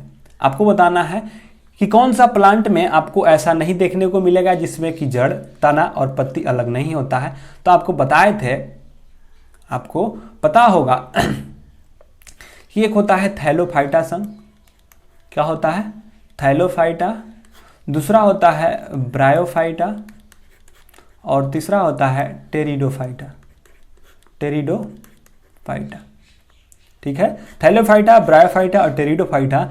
आपको पता है कि थैलोफाइटा संघ के जो पौधे होते हैं उनमें न तो जड़ का पता होता है, न तना का, न पत्तियों में पता होता। ठीक है, जड़, तना और पत्तियों का अभाव जो होता है आपको थैलोफाइटा संघ में आता है। और थैलोफाइटा संघ के जो जंतु हैं, लाइकेन, शैवाल और कॉक जो आते हैं, ये सारे के सारे आपके थैलोफाइटा संघ के आते हैं। ब्रायोफाइटा में कुछ हद तक कुछ विकसित होता है। ठीक है, टेरिडोफाइटा में जड़, तना और पत्ती थोड़ा थोड़ा विभेदित होता है, लेकिन फल नहीं लगता है। इसमें जो होता है थोड़ा सा अभाव होता है, इसमें पूरा मिल जाता है। इसमें पूरा अभाव होता है, इसमें थोड़ा थोड़ा अभाव होता है, इसमें पूरा के पूरा मिल जाना होता है। तो जड़, तना और पत्तियों को चुनना है तो आपको थैलोफाइटा संघ के आपको बताना है कि क्या चारा होता है, अस्पाइरोगाइरा होता है, रिक्सिया होता है, मार्सिलिया होता है। इसका आंसर करेंगे कि इसका राइट आंसर क्या होगा। तो फटाफट से इसका आंसर करिए। तो जल्दी से बताइए कि कौन सा होगा? चारा, अस्पाइरोगाइरा, रिक्सिया या मार्सिलिया। आपको बताना है कौन होगा।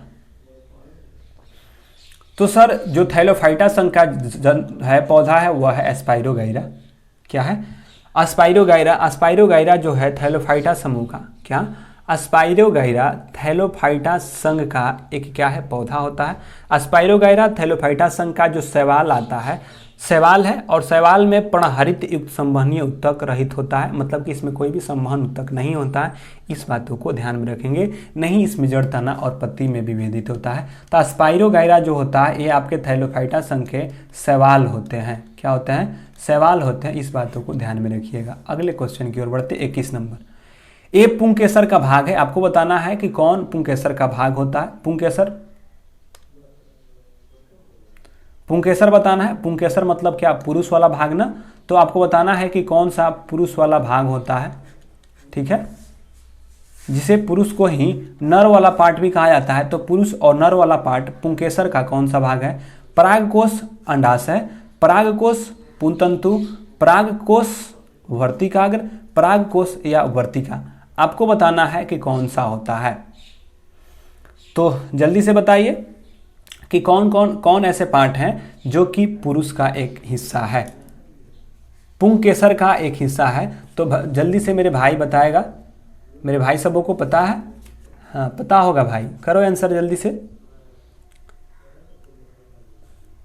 जल्दी से इसका आंसर करेंगे, जल्दी से इसका आंसर करिए कि क्या आपको इससे पता है? मे भी आपको पता होगा। चलिए आइए, पुंकेसर मतलब पुरुष वाला पार्ट ना, पुंकेसर मतलब कि पुरुष वाला पार्ट। और आपको पता है परागकोश, क्योंकि परागकोश से क्या, जो परागकोश होता है, परागकोश से परागकण निकलते हैं। क्या करते हैं? परागकोश से ही परागकण निकलते हैं। इस बातों को आपने को पता है। तो परागकोश तो पुरुष का भाग है, लेकिन अंडाशय या मादा का भाग है। परागकोश भी पुरुष का, ये भी सब में परागकोश है। अब रहा बात कि अंडाशय या मादा का भाग होता है। वर्तिकाग्र और वर्तिका, वर्तिकाग्र जो है परागकोश से परागकण जो है निकल के वर्तिका पे आते हैं। किस पे आते हैं? वर्तिका। और वर्तिका पर निषेचन होने के बाद वर्तिकाग्र के माध्यम से क्या हो जाते हैं? अंडाशय में पहुंचते हैं। तो यह परागकोश और जो पुतंतु होता है, परागकोश और जो पुतंतु होता है, ये पुंकेसर का भाग है। इस सब आपको पता है, क्योंकि आपको फुल दिखाए थे। नहीं पता है तो एक बार रुक जाइए, हम आपको दिखाते हैं इसका फुल। देखिए यही है आपका पुष्प का भाग, ठीक है। यह है आपका पुरुष वाला पार्ट। क्या होता है? ये है आपका पुरुष वाला पार्ट, जिसको कि आपको दिखाते हैं। एक सेकेंड, थोड़ा सा पेन ले लेते हैं। देखिए यह है आपका पुरुष वाला भाग। पुरुष वाले भाग को इंग्लिश में स्टिग्मा कहते हैं। और यह क्या होता है? परागकोश। परागकोश को एंथर कहते हैं, जो है दो डंठल दिखाई देता है, यह होता है परागकोश। और यह होता है पुतंतु, जिसे क्या कहते हैं? फिलामेंट कहते हैं। क्या कहते हैं? फिलामेंट कहते हैं। तो परागकोश और पुतंतु को ही फिलामेंट कहते हैं। ये दोनों के दोनों जो भाग होते हैं, पुंकेसर पुरुष का पार्ट है, जिसमें परागकोश और पुतंतु वाले भाग जो होते हैं यह मेल पार्ट्स होते हैं। जबकि फीमेल पार्ट, जिसे कि, ठीक है, जो फीमेल पार्ट जो होता है उसको पिस्टिल कहते हैं। क्या कहते हैं? पिस्टिल कहते हैं। वर्तिकाग्र, जहाँ से कि यह जो आपका परागकोश जो है, परागकोश से परागकण निकल के इसी पे आके क्या हो जाते हैं? वर्तिकाग्र पे आके मिलते हैं। और वर्तिकाग्र के माध्यम से, वर्तिकाग्र पर मिलता है और वर्तिका के माध्यम से यहाँ अंडाशय में पहुंच जाता है। यह हुआ अंडाशय। तो ये सारे के सारे वर्तिकाग्र, जिससे स्टिग्मा कहा जाता है, वर्तिका जो स्टाइल मारती है, और अंडाशय जो ओवरी होता है, ये सारे के सारे स्त्री पार्ट्स होते हैं। फूल का स्त्री पार्ट है, जबकि यह फूल का क्या है? मेल पार्ट है। परागकोश, पुतंतु और ये। तो आपसे यही ने पूछा था सर, क्या पूछा था? तो आप देख लीजिए कि कौन पुंकेसर का भाग है, और यह क्या है? पुंकेसर भाग है। परागकोश और पुतंतु, इंग्लिश में इसे एंथर कहा जाता है। क्या? एंथर और स्टेमिना। क्वेश्चन यहाँ से बन सकता था कि जो स्टेमिना का भाग है, यानी पुंकेसर का कौन भाग है? तो एंथर और फिलामेंट, याद रखिएगा। अगले क्वेश्चन की ओर बढ़ते हैं सर। पौधे द्वारा अतिरिक्त जल के छुटकारा पा सकते हैं। पौधा जो है किसके द्वारा अतिरिक्त जल का छुटकारा पा सकते हैं? वाष्पोत्सर्जन के द्वारा, परिसंचरण के द्वारा, मल त्याग के द्वारा या श्वसन के द्वारा। आपको बताना है कि किस प्रक्रिया में पौधे जो हैं अपने अतिरिक्त जल को क्या करते हैं? छुटकारा पाते हैं। जो अधिक मात्रा में जो जल भूमि से प्राप्त करते हैं, उसको किस क्रिया में? आंसर करिए सभी लोग, और पेन कॉपी लेके उम्मीद होगा सभी लोग बैठे होंगे। चलिए, पौधे द्वारा अतिरिक्त जल के छुटकारा कैसे होता है? तो वाष्पोत्सर्जन की क्रिया से। जब आप वाष्पोत्सर्जन की क्रिया होगी, जब प्रकाश संश्लेषण की क्रिया होती है, तो पता है कि जो पौधे भोजन बनाते हैं के समय जो होता है, प्रकाश संश्लेषण की क्रिया में बहुत अधिक मात्रा में क्या करते हैं? जल को वाष्पित करते हैं तो वाष्पोत्सर्जन के कारण जो अतिरिक्त जल, जितने मात्रा में उसको भोजन की आवश्यकता के लिए जल होता है उससे अधिक मात्रा में जल को वह पृथ्वी से अवशोषित कर लिए होते हैं। तो जो अतिरिक्त जल होता है वह अपने से छुटकारा पाने के लिए वाष्पोत्सर्जन की क्रिया करते हैं, याद रखिएगा। अगले क्वेश्चन, अनुमस्तक जिसे सेरिबेलम संबंधित है। अनुमस्तिष्क जो कि पीछे वाला भाग होता है, यादाश्त और भूख से, सोचने से, सभी अनैच्छिक क्रियाओं से, मांसपेशियों के घुमाव और नियंत्रण से आप लोगों को बताना है कि किससे संबंधित है। तो फटाफट से सभी लोग फटाफट से इसका आंसर करेंगे मेरे भाई कि क्या होता है। तो इसका आंसर करिए, अनुमस्तिष्क जिसे पीछे वाला भाग जो होता है उसको क्या कहा जाता है। तो फटाफट से आंसर करिए सभी लोग, देखते हैं कितने लोग इसका आंसर कर पाते हैं और कितने लोग कितना सही किए हैं। एक लास्ट और क्वेश्चन है इसका साइंस का सेट का, और उसके बाद हम लोग करंट अफेयर्स के सेशंस को स्टार्ट कर लेंगे। तो जल्दी से करिए, देखते हैं कितने लोग कर पाते हैं।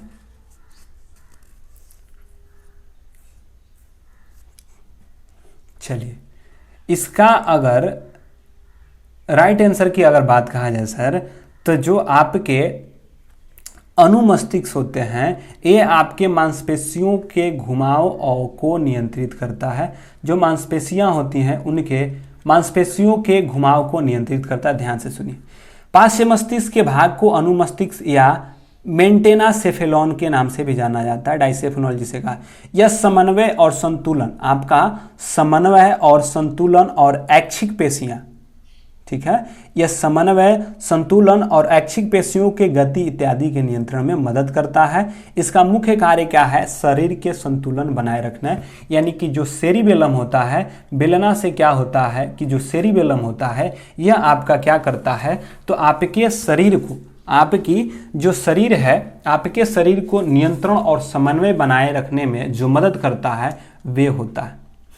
जबकि सोचने और समझने की शक्ति जो होती है अग्र मस्तिष्क से होता है। कहाँ से होता है, अग्र मस्तिष्क से होता है। इस बातों को भी आप भली भांति समझते हैं। तो सभी जो मांसपेशियों और घुमाव के जो नियंत्रण और समन्वय है वे सेरिबेलम के द्वारा किया जाता है। अगले क्वेश्चन की ओर बढ़ते हैं सर। 4 कोष्ठीय हृदय युक्त गर्म रक्त वाले प्राणी होते हैं, सरीसृप, मछली या स्तनधारी या उभयचर। आपको बताना है कि 4 कोष्ठीय हृदय युक्त गर्म रक्त वाले प्राणियां होती हैं। तो फटाफट से आंसर करेंगे इसका क्या होगा।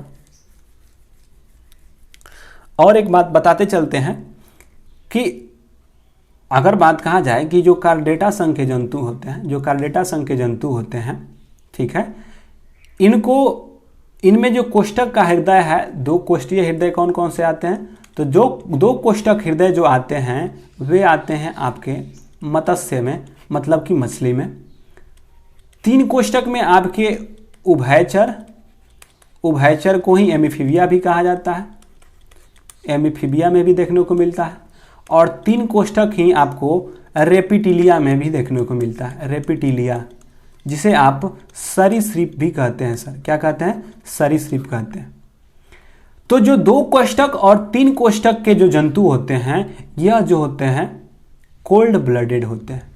क्या होते हैं, कोल्ड ब्लडेड होते हैं, जिसे हम शीत रक्तीय प्राणी कहते हैं। क्या कहते हैं, शीत रक्तीय प्राणी होते हैं।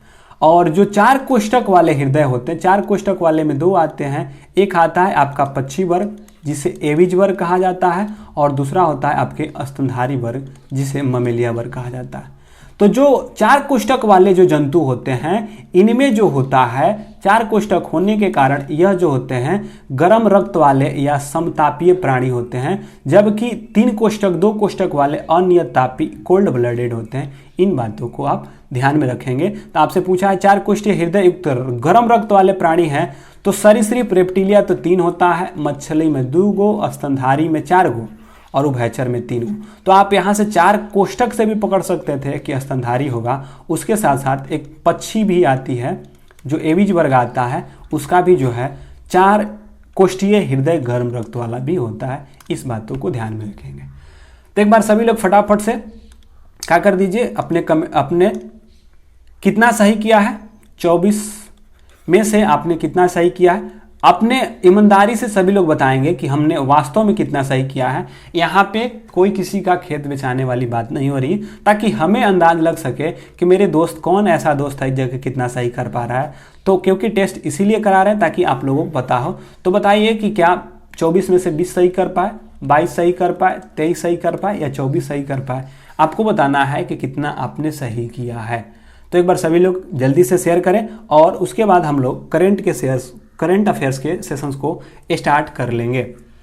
तो एक बार जल्दी से जो जिनका दिमाग दही हो गया होगा जम के, थोड़ा पानी पी लें, पानी उनी पी लीजिए, पानी उनी पी के फिर से देखना स्टार्ट करिए और फिर हम लोग लगातार 1 घंटा तक करंट अफेयर्स के सेशंस को लेकर आगे बढ़ेंगे। तो कोई भागेगा?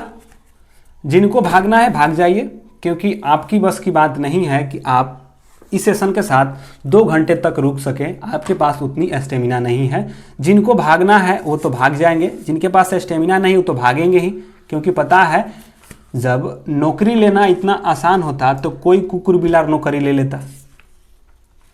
जब सुतले सुतल नौकरी मिल जाता और बेमेहनत का नौकरी मिल जाता तो सभी को नौकरी मिलता, बशर्ते आप ही को नौकरी क्यों मिले। तो आपको नौकरी इसलिए दिया जाएगा क्योंकि आप सभी से अलग हैं, आप मेहनती हैं, इसलिए आपको नौकरी दिया जाएगा।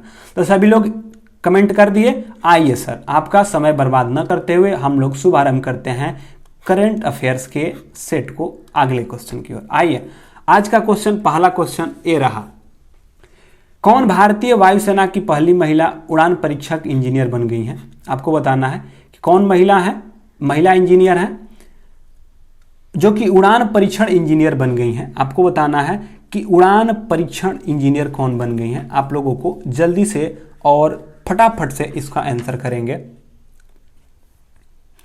तो जल्दी से करिए। तो चलिए, भारत की पहली वायुसेना की महिला उड़ान की जो परीक्षण इंजीनियर बन गई हैं वे हैं आपकी, कौन है जल्दी से, और बाकी लोग जो है कर लीजिए। अच्छा चलिए, आश्रिता ओलेटी बनी है, ठीक है। और हाल ही में एक रिकॉर्ड बना है कि सबसे कम उम्र की महिला पायलट, सबसे कम उम्र की जो महिला पायलट है, क्या इसका आंसर बता सकते हैं? सबसे कम उम्र की महिला पायलट कौन बनी है? यह कश्मीर की रहने वाली है। कहाँ की रहने वाली है? कश्मीर की रहने वाली है, जिनका नाम था आयशा अजीज। कौन है? आयशा अजीज जो है सबसे कम उम्र की महिला पायलट बन गई हैं। एक और बात बताएं, इंटरेस्टिंग एक और बात सुनिए। आपसे पूछ सकता है कि जो 26 जनवरी का जो गणतंत्र दिवस के परेड में भाग लेने वाली पहली महिला फाइटर कौन बनी है? तो भावना कंठा बनी है। इस बातों को भी ध्यान में रखेंगे, भावना कंठा बनी है, ठीक है। भावना कांत जो है गणतंत्र दिवस के परेड में शामिल होने वाली पहली महिला बनी है। इस बातों को भी आप ध्यान में रखिएगा। आते अगले क्वेश्चन की ओर सर। आइए, अंतर्राष्ट्रीय महिला दिवस के अवसर पे किस संस्था ने वुमेन व्हील नामक वेब पोर्टल को लॉन्च किया है? बताइए कि कौन सी संस्था है जो अंतर्राष्ट्रीय महिला दिवस के अवसर पे वुमेन व्हील नामक वेब पोर्टल को लॉन्च किया है। तब तक से हम इसका सीईओ बता देते हैं। तो सीईओ आपको पता है कि इसके तो मार्क जुकरबर्ग हैं। अमेजन के अभी हाल ही में बने हैं सीईओ एंडी जेसी बन गए हैं। गूगल के सर, गूगल और अल्फाबेट के कौन हो गए हैं? तो सुंदर पिचाई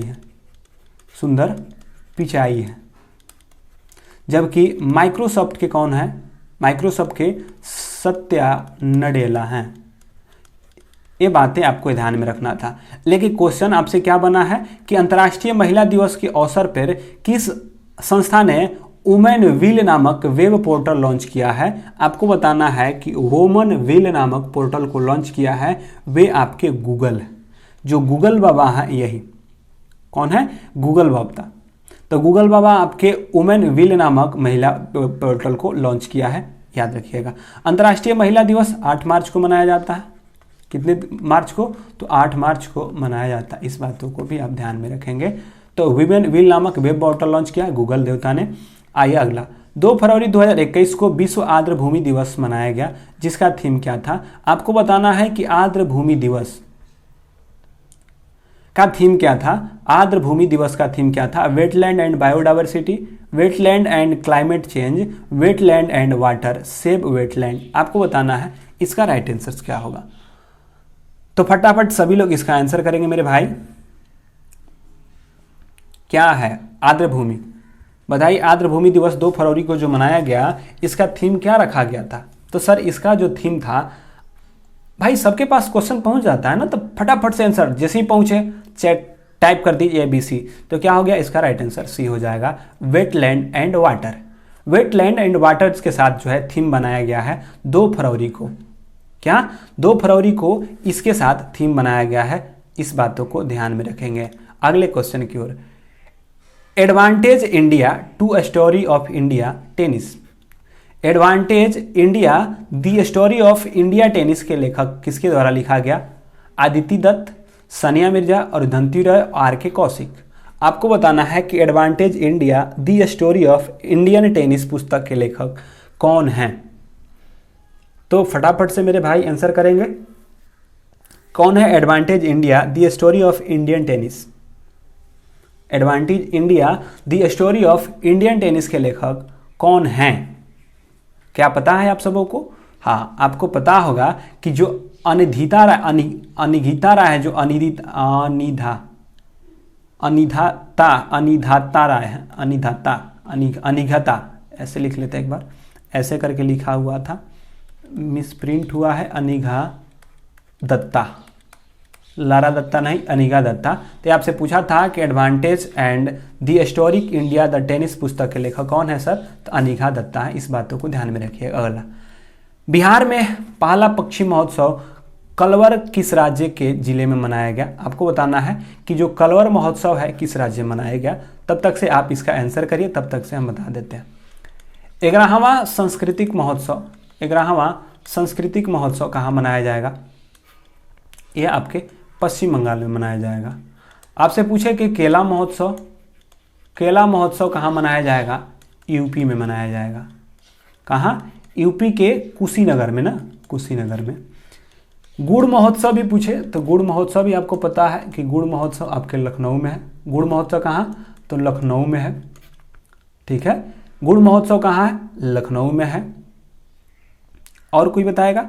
गुड़ महोत्सव लखनऊ में, ये सारे के सारे हैं। और आप आंसर करिए, तब तक से और कुछ बताते हैं। और बताइए, ठीक है। सुनिए, 11वां जो सांस्कृतिक महोत्सव था पश्चिम बंगाल में, केला महोत्सव जो होगा, जो केला महोत्सव है कहाँ हुआ था? बताए ना, कुशीनगर यूपी में, गुड़ महोत्सव लखनऊ में। और कुछ लिख देते हैं भाई। अब इसका आंसर ले लीजिए पहले कि पक्षी महोत्सव कलवर के बिहार में तो मनाया गया, या जमुई में, बिहार के जमुई में मनाया गया। इस बातों को ध्यान में रखेंगे। कुछ महोत्सव है जिनको कि आपको लिखते चलते हैं, उसको एक बार ध्यान में रखिएगा। 11वां सांस्कृतिक महोत्सव, जो सांस्कृतिक महोत्सव है सर 11वां, यह आपके पश्चिम बंगाल में मनाया जा रहा है। कहाँ मनाया जा रहा है? तो पश्चिम बंगाल में मनाया जा रहा है। उसके बाद आपसे पूछता है कि रज उत्सव उड़ीसा में, तोसाली उत्सव भी उड़ीसा में मनाया जा रहा है। इस बातों को आप ध्यान में रखेंगे। उत्तर प्रदेश में क्या हुआ? उत्तर प्रदेश में आपको बताएं केला महोत्सव और गुड़ महोत्सव। कौन सा? केला महोत्सव और गुड़ महोत्सव। और एक होता है, एक चावल भी है जिसे काला नामक चावल कहा जाता है, वो भी यूपी में मनाया जा रहा है। केला, गुड़ और काला चावल नामक महोत्सव जो है, काला चावल नामक महोत्सव जो है, ये भी यूपी में मनाया जा रहा है। बशर्ते इनका नाम याद रखिएगा कि यह जो है काला जो चावल है, काला नामक चावल, यह सिद्धार्थनगर के यूपी में मनाया जा रहा था, सिद्धार्थनगर। और गुड़ तो आपको लखनऊ पता है, लखनऊ में। और केला बताएं अभी ना, कुशीनगर में, कुशीनगर के यूपी में मनाया जा रहा है। इस बातों को ध्यान में रखिएगा। रज महोत्सव बता दिए, तोसाली बता दिए, केला बता दिए, गुड़ हो गया, काला हो गया। और बताएंगे? हाँ, एक और आपको याद होना चाहिए, आपको याद होगा, मेरे दोस्तों को याद है। कौन? स्ट्रॉबेरी महोत्सव। कौन सा? स्ट्रॉबेरी महोत्सव। स्ट्रॉबेरी महोत्सव कहाँ है मेरे भाई? तो मेरे भाई सबों को पता है कि यह झांसी के यूपी में, झांसी में स्थित है। कहाँ स्थित है? तो झांसी के यूपी में स्थित है। इस बातों को भी पता है मेरे भाइयों लोगों को। और एक पता है माघ बिहू। माघ बिहू, भोगाली बिहू, ये सारे के सारे कहाँ होते हैं? असम में होते हैं। क्या होते हैं? असम में। और एक और पता होगा आपको, शिल्पाग्राम महोत्सव। कौन सा?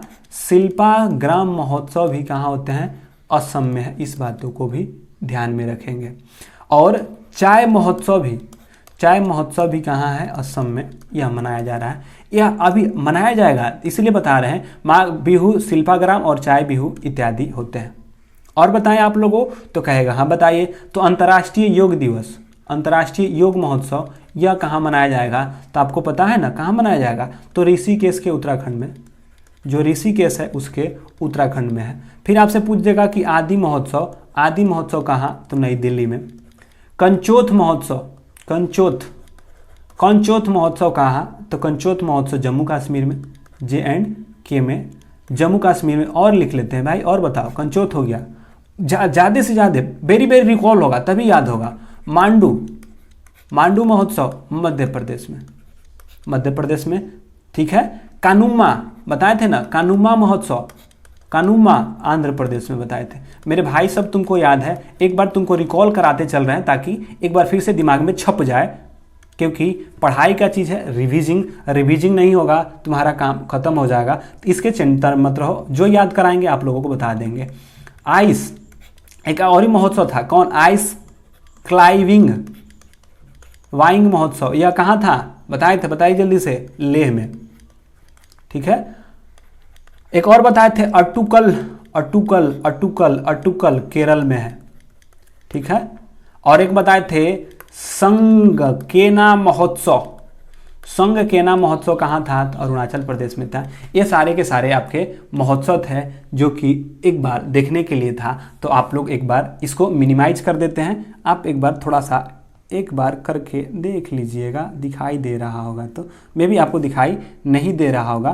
तो आगे बढ़ते हैं, फिर आएगा कभी तो बता देंगे। अगले क्वेश्चन की ओर बढ़ते हैं।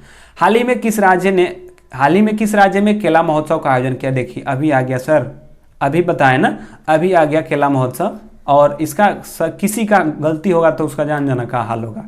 मेहनत कर रहे हैं और इसका आंसर कोनो गलती, अगर गलती से टिप देगा तो समझ जाना तुम्हारा हाल। तब तक से आप बताइए, तब तक से हम यहाँ के आप क्या बता देते हैं आपको। मुख्यमंत्री और यहाँ के राज्यपाल। तमिलनाडु के मुख्यमंत्री बने हैं कौन? तमिलनाडु के कौन बने हैं? कोई बताएगा? आंसर करेगा? करो तो देखते। तमिलनाडु को तब तक करो, तब तक इसको तो पता है। उद्धव ठाकरे। और यहाँ के कौन हो जाएंगे? भगत कोश्यारी। उत्तर प्रदेश के चंडुल हैं योगी आदित्यनाथ और आनंदीबेन पटेल। आंध्र प्रदेश के कौन है? तो जगमोहन रेड्डी हैं सर। जगमोहन रेड्डी क्या है? यहाँ के मुख्यमंत्री हैं। जबकि आंध्र प्रदेश के कौन बताएगा? आंध्र प्रदेश के गवर्नर कौन है? किसी को पता है? नहीं पता? आइए हम बताते हैं। विश्वभूषण, क्या नाम है? विश्वभूषण हरिश्चंद्रन है। जबकि तमिलनाडु के SK स्टालिन साहब ना, कौन है? SK स्टालिन जो है कहाँ के हैं? तो तमिलनाडु के हैं। ये सबको पता है कि MK Stalin, sorry SK Stalin नहीं है, उनका नाम MK स्टालिन है। क्या है? MK स्टालिन है। और तमिलनाडु के राज्यपाल वही अभी बने हुए हैं बनवारी लाल पुरोहित। इस बातों को भी ध्यान में रखेंगे। तो केला महोत्सव कहाँ होगा? सबको पता है, यूपी में होगा। कहाँ होगा? यूपी में होगा। और अभी यहाँ से बताए हैं कौन सा? तो कानुमा महोत्सव बताए हैं यहाँ पे ना, कानुमा महोत्सव। तो कानुमा महोत्सव कहाँ था? आंध्र प्रदेश में था। जबकि यूपी में केला महोत्सव, काला चावल, गुड़, ठीक है, और इत्यादि बताए हैं जो कि ध्यान में रखने लायक है। अगले क्वेश्चन की ओर बढ़ते हैं मेरे भाई। कौन सा हाल ही में देश के सबसे कम उम्र की महिला पायलट बन गई है? देखिए अभी क्वेश्चन बताए हैं और अभी बताए। देखिए यही होता है कि जब आप किसी चीज़ को पढ़ाते हैं, किसी चीज़ को आप रिकॉल करते हैं, उससे जुड़ा हुआ क्वेश्चन देखिए अगले क्वेश्चन में बन के आ गया कि सबसे कम उम्र की महिला पायलट कौन बनी है। तो यही होता है कि जब आप अपने आप को ज़्यादा से ज़्यादा रिकॉल करने का प्रयास करें, ज़्यादा से ज़्यादा क्वेश्चन में अपने आप को घेरने का प्रयास करें, तो कहीं ना कहीं जाके लड़ता है। अभी बताया ना कि सबसे, देखिए उसका क्वेश्चन को रिलेटेड किए, अगला क्वेश्चन लड़ गया। इससे पहले के क्वेश्चन देखिए, अभी हमको भी नहीं पता है कि कौन सा आंसर था। देखिए तो कौन सा हाल ही में बन गया, तो सभी बताए ना, आयशा अजीज, नहीं बताया? आयशा अजीज जो कि जम्मू कश्मीर की हैं, कहाँ की हैं? जम्मू कश्मीर की हैं। सबकी सबसे कम उम्र की महिला पायलट बन गई हैं, 25 वर्षीय है, 25 वर्षीय। अब भावना कंठा को कैसे बताएं? भावना कंठा को याद है? भावना कंठा को बताया है कि गणतंत्र परेड में भाग लेने वाली पहली महिला पायलट भावना कंठा बनी है, याद रखिएगा। तो हाल ही में महिला पायलट कौन बन गई है सर? आयशा अजीज बन गई हैं। अगले क्वेश्चन की ओर बढ़ते हैं मेरे भाई, आंसर करो सभी लोग कि ऑक्सफोर्ड यूनिवर्सिटी द्वारा 2020 का हिंदी वर्ड ऑफ ईयर किसे सम्मानित किया गया है? लॉकडाउन को, संविधान को, लोकतंत्र को, आत्मनिर्भरता को? आपको बताना है कि ऑक्सफोर्ड यूनिवर्सिटी के द्वारा 2020 में Hindi word of the year किसे चुना गया है। यह VBI रहता है, हमेशा पूछता है कि बताइए ऑक्सफोर्ड यूनिवर्सिटी ने किसे चुना है। तो एक बार जल्दी से सभी लोग इसका आंसर करेंगे, तो जल्दी से आंसर करिए। ऑक्सफोर्ड यूनिवर्सिटी ने 2020 का Hindi word of the year से किसे सम्मानित किया? कौन है जो कि वर्ड ऑफ ईयर से सम्मानित किया गया? किस वर्ड को चुना गया है वर्ड ऑफ द ईयर? तो यह है आपके आत्मनिर्भरता को। तो ऑक्सफोर्ड यूनिवर्सिटी के द्वारा 2020 का वर्ड ऑफ द ईयर 2020 में किसे चुना है? आत्मनिर्भरता को। एक और कोई ध्यान पे नहीं आ रहा है, कौन सी संस्था है? क्वारंटाइन को। आप लोगों को याद हो तो थोड़ा सा कमेंट बॉक्स में इसका करिएगा कि क्वारंटाइन कौन सी संस्था को वर्ड ऑफ द ईयर से चिन्हित किया था। क्वारंटाइन भी एक बना है, क्वारंटाइन भी एक कोई यूनिवर्सिटी है जिसको हिंदी ऑफ द वर्ड से सम्मानित किया गया है, उसका भी थोड़ा आंसर करिएगा। यह तो था आपका आत्मनिर्भरता, क्या हो जाएगा? तो 2020 के ऑक्सफोर्ड यूनिवर्सिटी के द्वारा 2020 में किसे सम्मानित किया गया है? आत्मनिर्भरता को। अगले क्वेश्चन की ओर बढ़ते हैं। सैयद मुश्ताक अली T20 ट्रॉफी 2021 का खिताब किस देश की टीम ने जीता है? एक बार फटाफट से इसका आंसर करिए, देखते हैं कौन लोग कर पाते हैं। चलिए इसका आंसर ले लेते हैं। अब जब क्रिकेट से आया गया है T20 ट्रॉफी 2020-21 का खिताब किसने जीता है? तो सबको पता है कि खिताब तमिलनाडु ने जीता है, जबकि उप विजेता के रूप में कौन आया था? उप विजेता कौन हुआ था? उप विजेता आपका बड़ौदा हुआ था, याद रखिएगा। सैयद मुश्ताक अली T20 ट्रॉफी 2020-21 के खिताब किसने जीता? तमिलनाडु ने जीता, जबकि उप विजेता जो था बड़ौदा था। इस बातों को ध्यान में रखेंगे। हम लोग क्या करते हैं, जब क्रिकेट से आ गया है तो कुछ क्रिकेट के टूर्नामेंट किसने कौन जीता है याद रख लीजिएगा। तो ध्यान से सुनिए, आपसे क्वेश्चंस बन सकता है। तमिलनाडु तो बड़ौदा हो गया। विजय हजारे ट्रॉफी, कौन सा? Vijay Hazare trophy, Vijay Hazare trophy. Vijay Hazare trophy में किसको जीत मिली? तो जो विजय हजारे ट्रॉफी हुआ 2020-21 का, 2020-21 का जो हुआ, इसके विजय हजारे ट्रॉफी के विजेता है मुंबई। कौन हो गए? मुंबई। और उप विजेता हो गए उत्तर प्रदेश। कौन हो गए? उत्तर प्रदेश। इस बातों को ध्यान में रखिएगा। सैयद T20 मुश्ताक अली ट्रॉफी तमिलनाडु जीता, जबकि हारा बड़ौदा। विजय हजारे ट्रॉफी में मुंबई जीता और हारा उत्तर प्रदेश। इस बातों को आप ध्यान में रखिएगा, ठीक है। अब आते हैं रणजी। जो रणजी ट्रॉफी हुआ, रणजी ट्रॉफी 2019 और 20 का ही दिया हुआ है अभी करंट अफेयर्स में भी। तो 2019 और 20 का जो रणजी जीता वे सौराष्ट्र ने जीता था। किसने जीता था? सौराष्ट्र ने जीता था, जबकि उप विजेता बंगाल रहा था। इस बातों को याद रखिएगा, ठीक ना। विजय हजारे ट्रॉफी मुंबई जीता, जबकि रणजी सौराष्ट्र जीता और बंगाल क्या रहा? उप विजेता रहा। इस बातों को आप ध्यान में रख सकते हैं। तो ये सारे के सारे आपसे बन सकते हैं। तो कुछ और, अगर ये तो घरेलू मैच हुए, जैसे विजय हजारे ट्रॉफी मुंबई, रणजी सौराष्ट्र, और कौन? सैयद मुश्ताक T20 अली ट्रॉफी तमिलनाडु जीता, उसमें बड़ौदा को हराकर, मुंबई ने उत्तर प्रदेश को हराकर, और रणजी में सौराष्ट्र ने बंगाल को हराकर जीता था। इन बातों को आपको ध्यान में रखना है। कुछ और जो कि अंतर्राष्ट्रीय क्रिकेट के तौर पे खेले जाते हैं वो आपको ध्यान रखना है। आपसे कहे कि जो ICC के ICC वर्ल्ड टेस्ट चैंपियनशिप किसने जीता? टेस्ट चैंपियनशिप किसने जीता? तो इसके जीतने वाले हैं न्यूजीलैंड। न्यूजीलैंड ने जीता था और हारे थे भारत, यानी भारत इसमें उप विजेता था, याद रखिएगा। ICC वर्ल्ड टेस्ट चैंपियनशिप में किसने जीता? न्यूजीलैंड जीता, भारत क्या हो गया? हार गया था। ठीक है।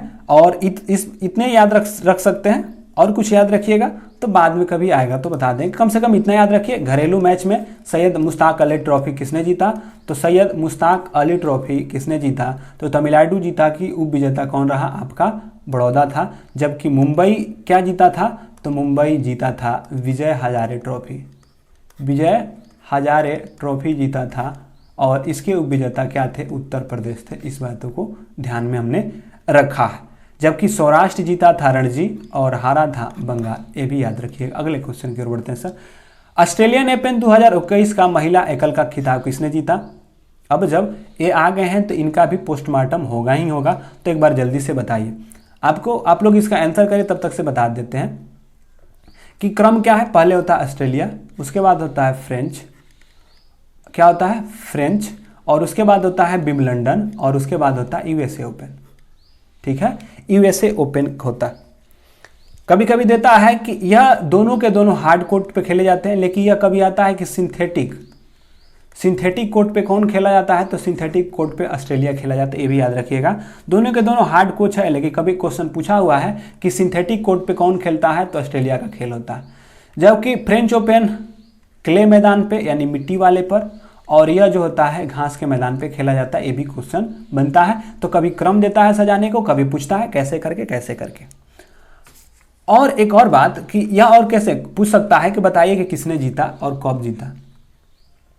तो जब इसको लिए हैं तो थोड़ा सा देख लेते हैं ऑस्ट्रेलियन ओपन को, फ्रेंच ओपन को और विंबलडन और यूएसए। मतलब कि अभी 2021 में 3 हो गया है। 2021 में पहला तो ऑस्ट्रेलिया हो गया है। ऑस्ट्रेलिया के लिए, ठीक ना, ऑस्ट्रेलिया के लिए पुरुष में आपको किसी को याद नहीं रखना। अभी तीनों के तीनों नोवाक जोकोविच जीत गए हैं, नोवाक जोकोविच जीत गए हैं, याद रखिएगा जोकोविच जीत गए हैं, या तीनों के तीनों जीत गए हैं। ऑस्ट्रेलियन ओपन, फ्रेंच ओपन भी इन्होंने जीता है, और विंबलडन ओपन भी इसने जीता है। अब बचा है यूएसए ओपन, तो उसको देखा जाता है कि उसको कौन जीते, याद रखिएगा। तो आपको पुरुष को तो याद रखने में कोई दिक्कत नहीं। ऑस्ट्रेलियन ओपन नोवाक जोकोविच, फ्रेंच ओपन नोवाक जोकोविच, और विंबलडन ओपन भी नोवाक जोकोविच हैं। ठीक है, अब आते हैं अगले क्वेश्चन। अच्छा, नोवाक जोकोविच जब जीते, सब में तो जीतना इंपॉर्टेंट हो गया, जितना तो याद रख लेंगे। अब रहा बात की कहेंगे कि ऑस्ट्रेलिया में किसको हरा कर जीते, नोवाक जोकोविच ने किसको हरा कर जीता था, तो याद रखिएगा पहले में जो हरा कर जीते नोवाक जोकोविच वे थे डेनियल मदवेदे हैं। ठीक है, दूसरा में किसको हरा कर जीते, तो कौन,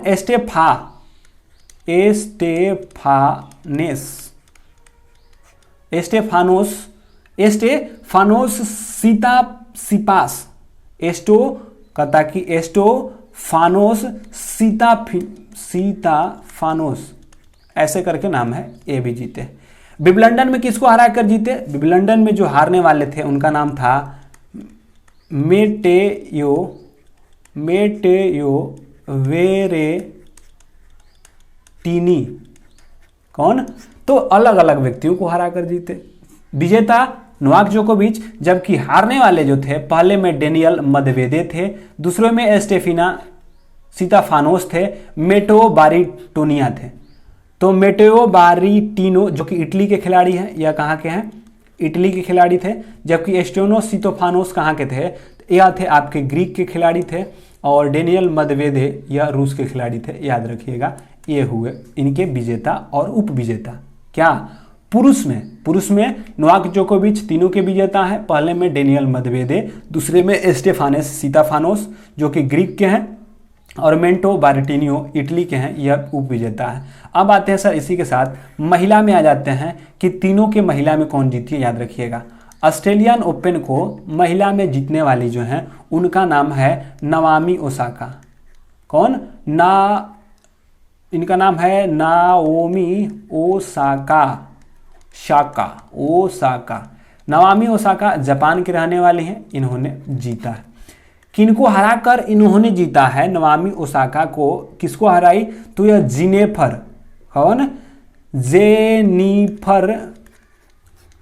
जेनिफर ब्रैडी को हराई हैं। जेनिफर ब्रैडी कहाँ की खिलाड़ी थी?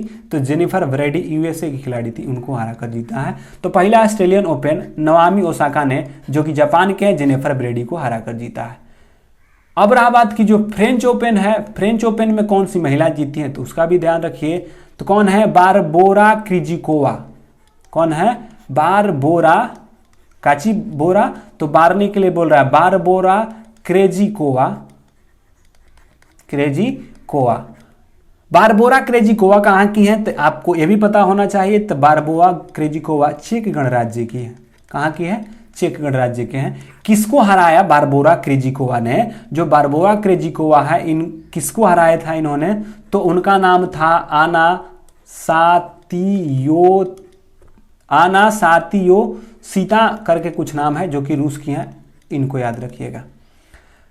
जबकि विंबलडन को जीतने वाली जो महिला है इनका नाम क्या है? तो विंबलडन में एसेला बार्टी हैं। भाई मेरे थोड़ा सा दिमाग को खाली एक बार सुनते जाओ, जितने दिन आएगा ना, जब जब फ्रेंच ओपन आएगा सबको बताते चलेंगे, जब तक आएगा तब तक हम लोग को याद हो जा रहेगा। तो विंबलडन में एसेला बार्टी, ठीक है, एसेला बार्टी हैं जो कि ऑस्ट्रेलिया के खिलाड़ी हैं, और इन्होंने किसको हराकर जीता है? तो एसेला बार्टी जो कैरोलिन प्लिसिकोवा हैं उनको हराकर जीती हैं। कैरोलिन प्लिसिकोवा को हराकर जीती हैं, और कैरोलिन प्लिसिकोवा जो है चेक गणराज्य के हैं। ये सारे के सारे महिला फिर से सुन लीजिए। नवामी ओसाका जीती, दूसरा में बारबोआ, और तीसरा में जो है एसेला बार्टी। कौन? एसेला बार्टी। तो नवामी ओसाका, बारबोरा और एसेला बार्टी। ऑस्ट्रेलिया, फ्रेंच, और इसमें जेनिफर ब्रैडी को हराई। इसमें किसको हराई? तो आना संतिसिवा को, इसमें कैरोलिना प्लिस्कोवा को हराई। और आपसे क्वेश्चन क्या था? अब आते हैं इसके ओर। ऑस्ट्रेलियन ओपन में महिला एकल के वर्ग का खिताब किसने जीता? तो अभी पता है कि नवामी ओसाका ने जीती। नवामी ओसाका ने जीती। किसको हराकर नवामी ओसाका ने जीती थी? तो जेनिफर ब्रैडी को हराकर जीती थी। किसको? जेनिफर ब्रैडी को हराकर जीती थी। इस बातों को ध्यान में रखिएगा। अगले क्वेश्चन की ओर आते हैं। अगला क्वेश्चन क्या है सभी लोग बताएंगे मेरे भाई, कि वर्ष 2021 के दूसरा खेलो इंडियन यूनिवर्सिटी गेम्स का आयोजन कहाँ किया जाएगा? जो दूसरा खेलो इंडिया यूनिवर्सिटी गेम्स है, इसका आयोजन कहाँ किया जाएगा? तो क्या मेरे भाई सबों को पता है? क्या मेरे भाइयों को नींद आ रहा है? मेरे भाई जितने भी हैं, क्या नींद आ रहा है? जिनको नींद आएगा समझ जाओ कि उसका तो काम कैसे चलेगा भाई मेरे। तो नींद को त्यागो, नींद को त्याग कर पढ़ते रहो। पढ़ना ही एक ऐसा, पढ़ना क्या बोला था? पढ़ाई एक घोर तपस्या है, और तपस्या सभी की बस की बात नहीं होती है। तो तपस्या जो करेगा उसी को तो मिलेगा। आइए सर, खेलो इंडिया यूनिवर्सिटी गेम्स का आयोजन कहाँ किया गया था? तो कर्नाटक में किया गया था। कर्नाटक में। अच्छा, अब जब तक है तब तक असम का मुख्यमंत्री बता दीजिए। हेमंत बिस्वा शर्मा। हेमंत बिस्वा शर्मा है। और यहाँ के कौन हो गए हैं मुख्यमंत्री? वही हैं, राज्यपाल वही है, जगदीप सिंह। सॉरी, असम के कौन है? उनका नाम क्या है? हेमंत बिस्वा शर्मा। और असम के जगदीश मुखी ना। हाँ, मध्य प्रदेश के कौन है? तो शिवराज सिंह चौहान है। और कौन बन गए हैं? तो कौन? मंगू भाई, छगन मंगू भाई, जो छगन मंगू भाई हैं यहाँ के बन गए हैं। उड़ीसा के कौन है? उड़ीसा के बताइए। उड़ीसा के नवीन पटनायक मुख्यमंत्री हैं, और गणेशी लाल वहाँ के क्या है? राज्यपाल है। कर्नाटक बताइए, कर्नाटक के मुख्यमंत्री आपको बताइएगा तो क्या होगा? तो कर्नाटक के कौन है? तो अभी हाल ही में नियुक्त किए गए हैं बासोराज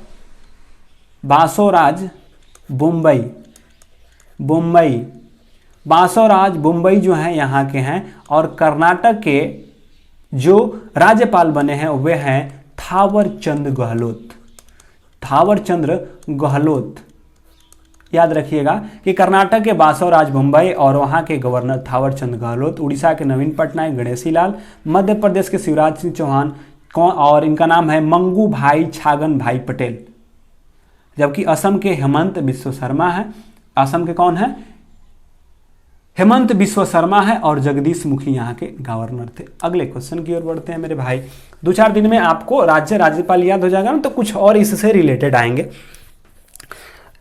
चलिए बताइए, मुंबई के तट पर भारतीय नौसेना का तीसरा स्कॉर्पियन पनडुब्बी शामिल किया गया, उसका नाम था INS Khanderi, INS Arihant, INS करंज या INS कावेरी। फटाफट से इसका आंसर करिएगा कि किस नाम से इसको जाना जाता है।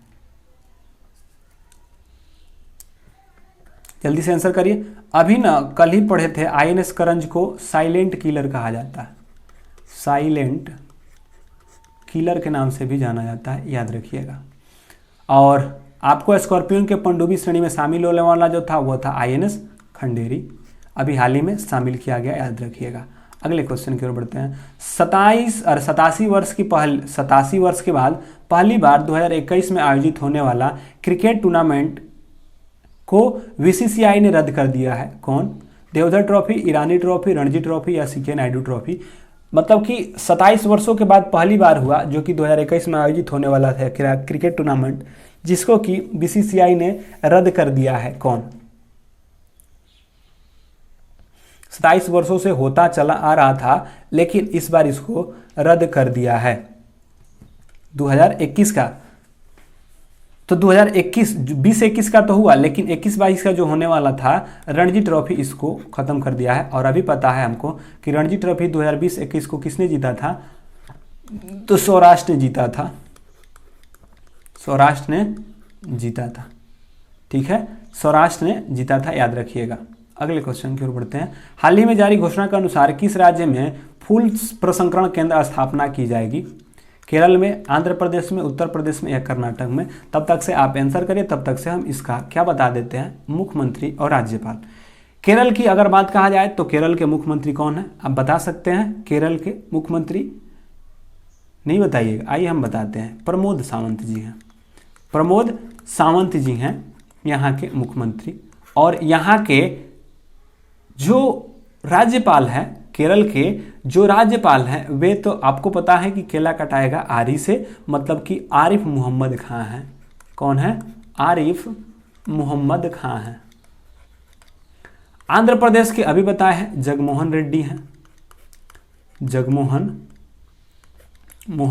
रेड्डी हैं। और यहाँ के राज्यपाल कौन है? तो विश्वभूषण, कौन?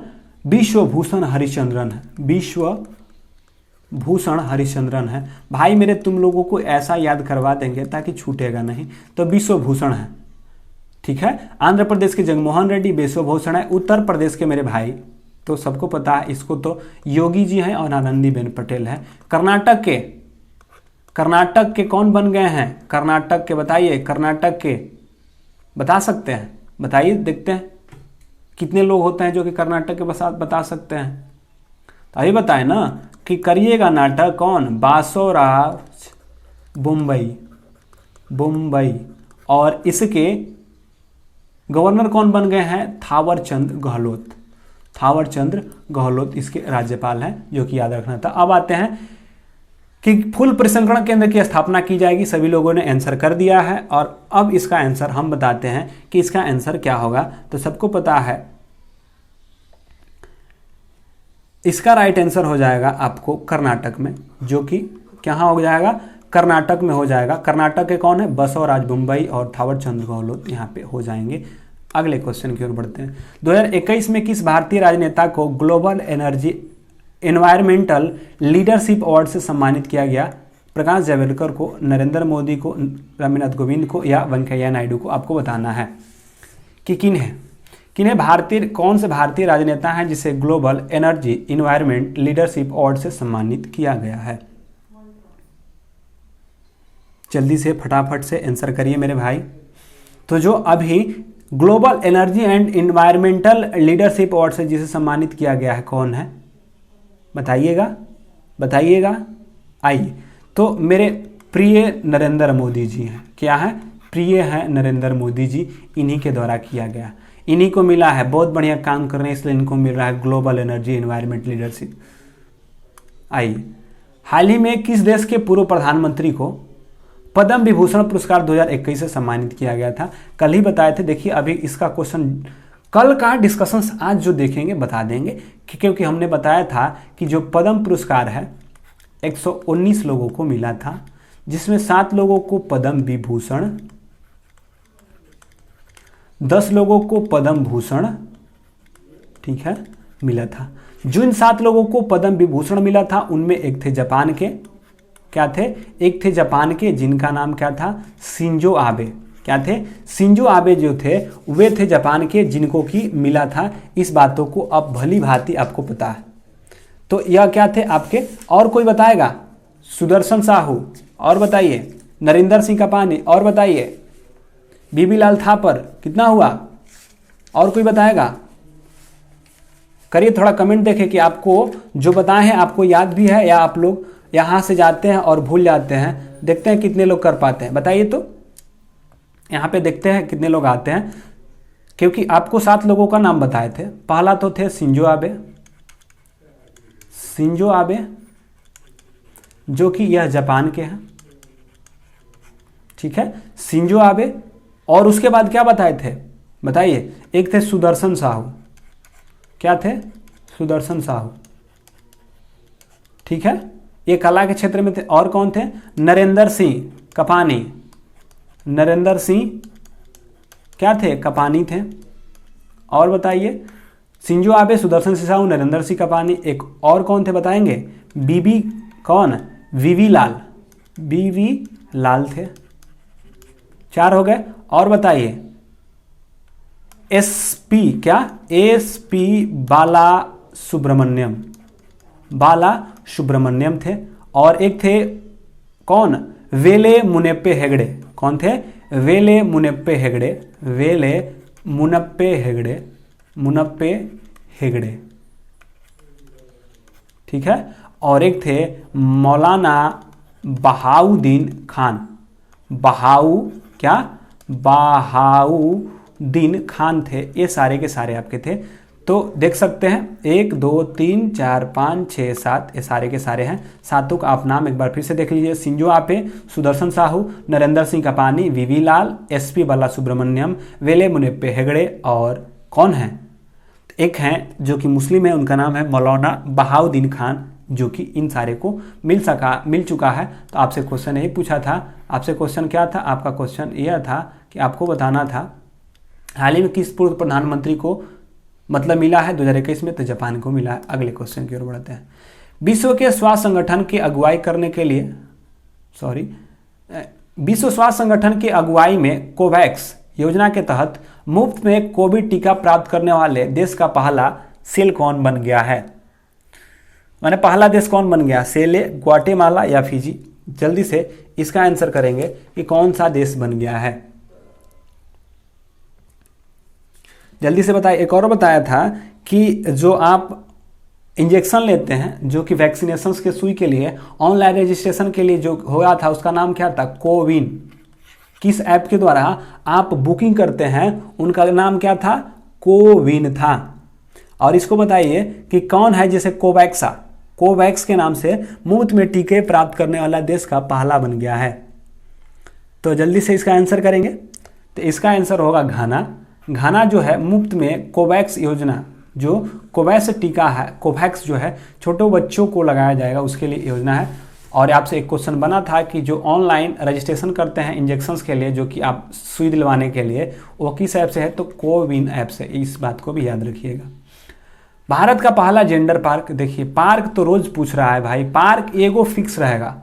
बहुत सारा पार्क जो बताए हैं उसमें से एक पार्क आपका फिक्स रहेगा कि जेंडर पार्क कहाँ है। कैसे कैसे पार्क है, तो आपको एक याद है, मॉस पार्क, जिसे लाइकेन पार्क भी कहा जाता है, ठीक ना, मॉस पार्क, लाइकेन पार्क, ये सारे के सारे कहाँ हैं, उत्तराखंड में है। Indoor ASCII park, कुफुर Himachal Pradesh, कुफुर Himachal Pradesh में स्थित है। टायर पार्क पश्चिम बंगाल में स्थित है, टायर पार्क पश्चिम बंगाल में स्थित है। और बताइए टायर पार्क के बाद कौन था, जेंडर पार्क। जेंडर पार्क तभी आंसर इसका हो गया, कौन सा, केरल के कोझिकोड में, कहाँ, केरल के कोझिकोड में, ठीक है। और बहुत सारा है, जैसे कि आपको बताना है और कुछ बताएगा, बताइए थोड़ा देखते हैं, बताइए जल्दी से देखते हैं। एक बार सभी लोग इसका आंसर कर देखते हैं, कौन कौन से और देख लेते हैं, आते हैं तो करिए जल्दी से।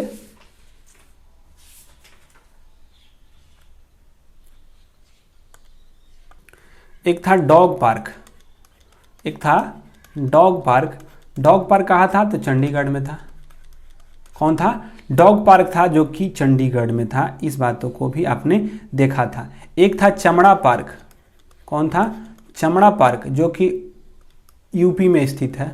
एक था बुद्धिज्म पार्क, ये भी कहाँ हो रहा था, यूपी में हो रहा था, इस बातों को भी ध्यान में रखेंगे। और एक का था आपका फायर पार्क, कौन सा पार्क, तो फायर पार्क था। फायर पार्क कहाँ था, उड़ीसा में था। कहाँ था, उड़ीसा में था। और एक था planetary park, planetary park, planetary park भी कहाँ स्थित है, तो यह हल्द्वानी उत्तराखंड में स्थित है। हल्द्वानी के उत्तराखंड में था। ये भी क्या था, एक पार्क था। तो ये सारे के सारे आपके कुछ क्या थे, पार्क थे जिनको कि याद रख सकते थे। एक क्वेश्चन और बनता है पार्क से ही दिमाग में आ रहा है, उसका नाम है मल्टी मॉडल, हाँ, multi modal logistic park. Multi modal logistic park यह कहाँ है, तो है जोगी घोपा असम में है। जोगी घोपा के असम में है। ये भी एक क्या है, पार्क है, जिसको कि आप लोगों को ध्यान में रख सकते हैं। और आपने को रिकॉल करिए, और किसी को पता है, कवक पार्क, लाइकेन पार्क, मॉस पार्क तो हो गया उत्तराखंड। और कोई बताइए जिसको कि आप लोगों को याद आ रहा होगा, तो बताइए क्या बता सकते हैं। और तो लगभग सभी क्या कर लिए हम लोग इसमें शामिल कर लिए। तो मल्टी मॉडल लॉजिस्टिक पार्क जोगी असम में, प्लेनेटिक पार्क हल्द्वानी उत्तराखंड में, फायर पार्क उड़ीसा में, बुद्धिज्म यूपी में, फिर कहता है, और फिर क्या है आपसे आता है कि चमड़ा उद्योग यूपी में, डॉग पार्क चंडीगढ़ में, टायर पार्क हिमाचल प्रदेश में, इंडोर उसकी कुफर में, और मॉस लाइकेन उत्तराखंड में। जबकि पहला जेंडर पार्क केरल के कोझिकोड में स्थित है। ये सारे के सारे क्वेश्चन बन सकते हैं। आगे, आर्द्र भूमि के संरक्षण और प्रबंधन के लिए भारत का पहला केंद्र किस शहर में स्थापित किया जाएगा। आपको बताना है कि बताइए इसका राइट आंसर क्या होगा कि आर्द्र भूमि के संरक्षण और प्रबंधन के लिए भारत का पहला केंद्र किस शहर में स्थापित किया जाएगा आर्द्र भूमि से। जल्दी से आंसर करिए, तब तक से आप लोग बताइए कि कौन होगा। तो फटाफट से इसका आंसर करेंगे, तो जल्दी से मेरे भाई इसका आंसर करेगा सभी लोग, बताइए जल्दी से।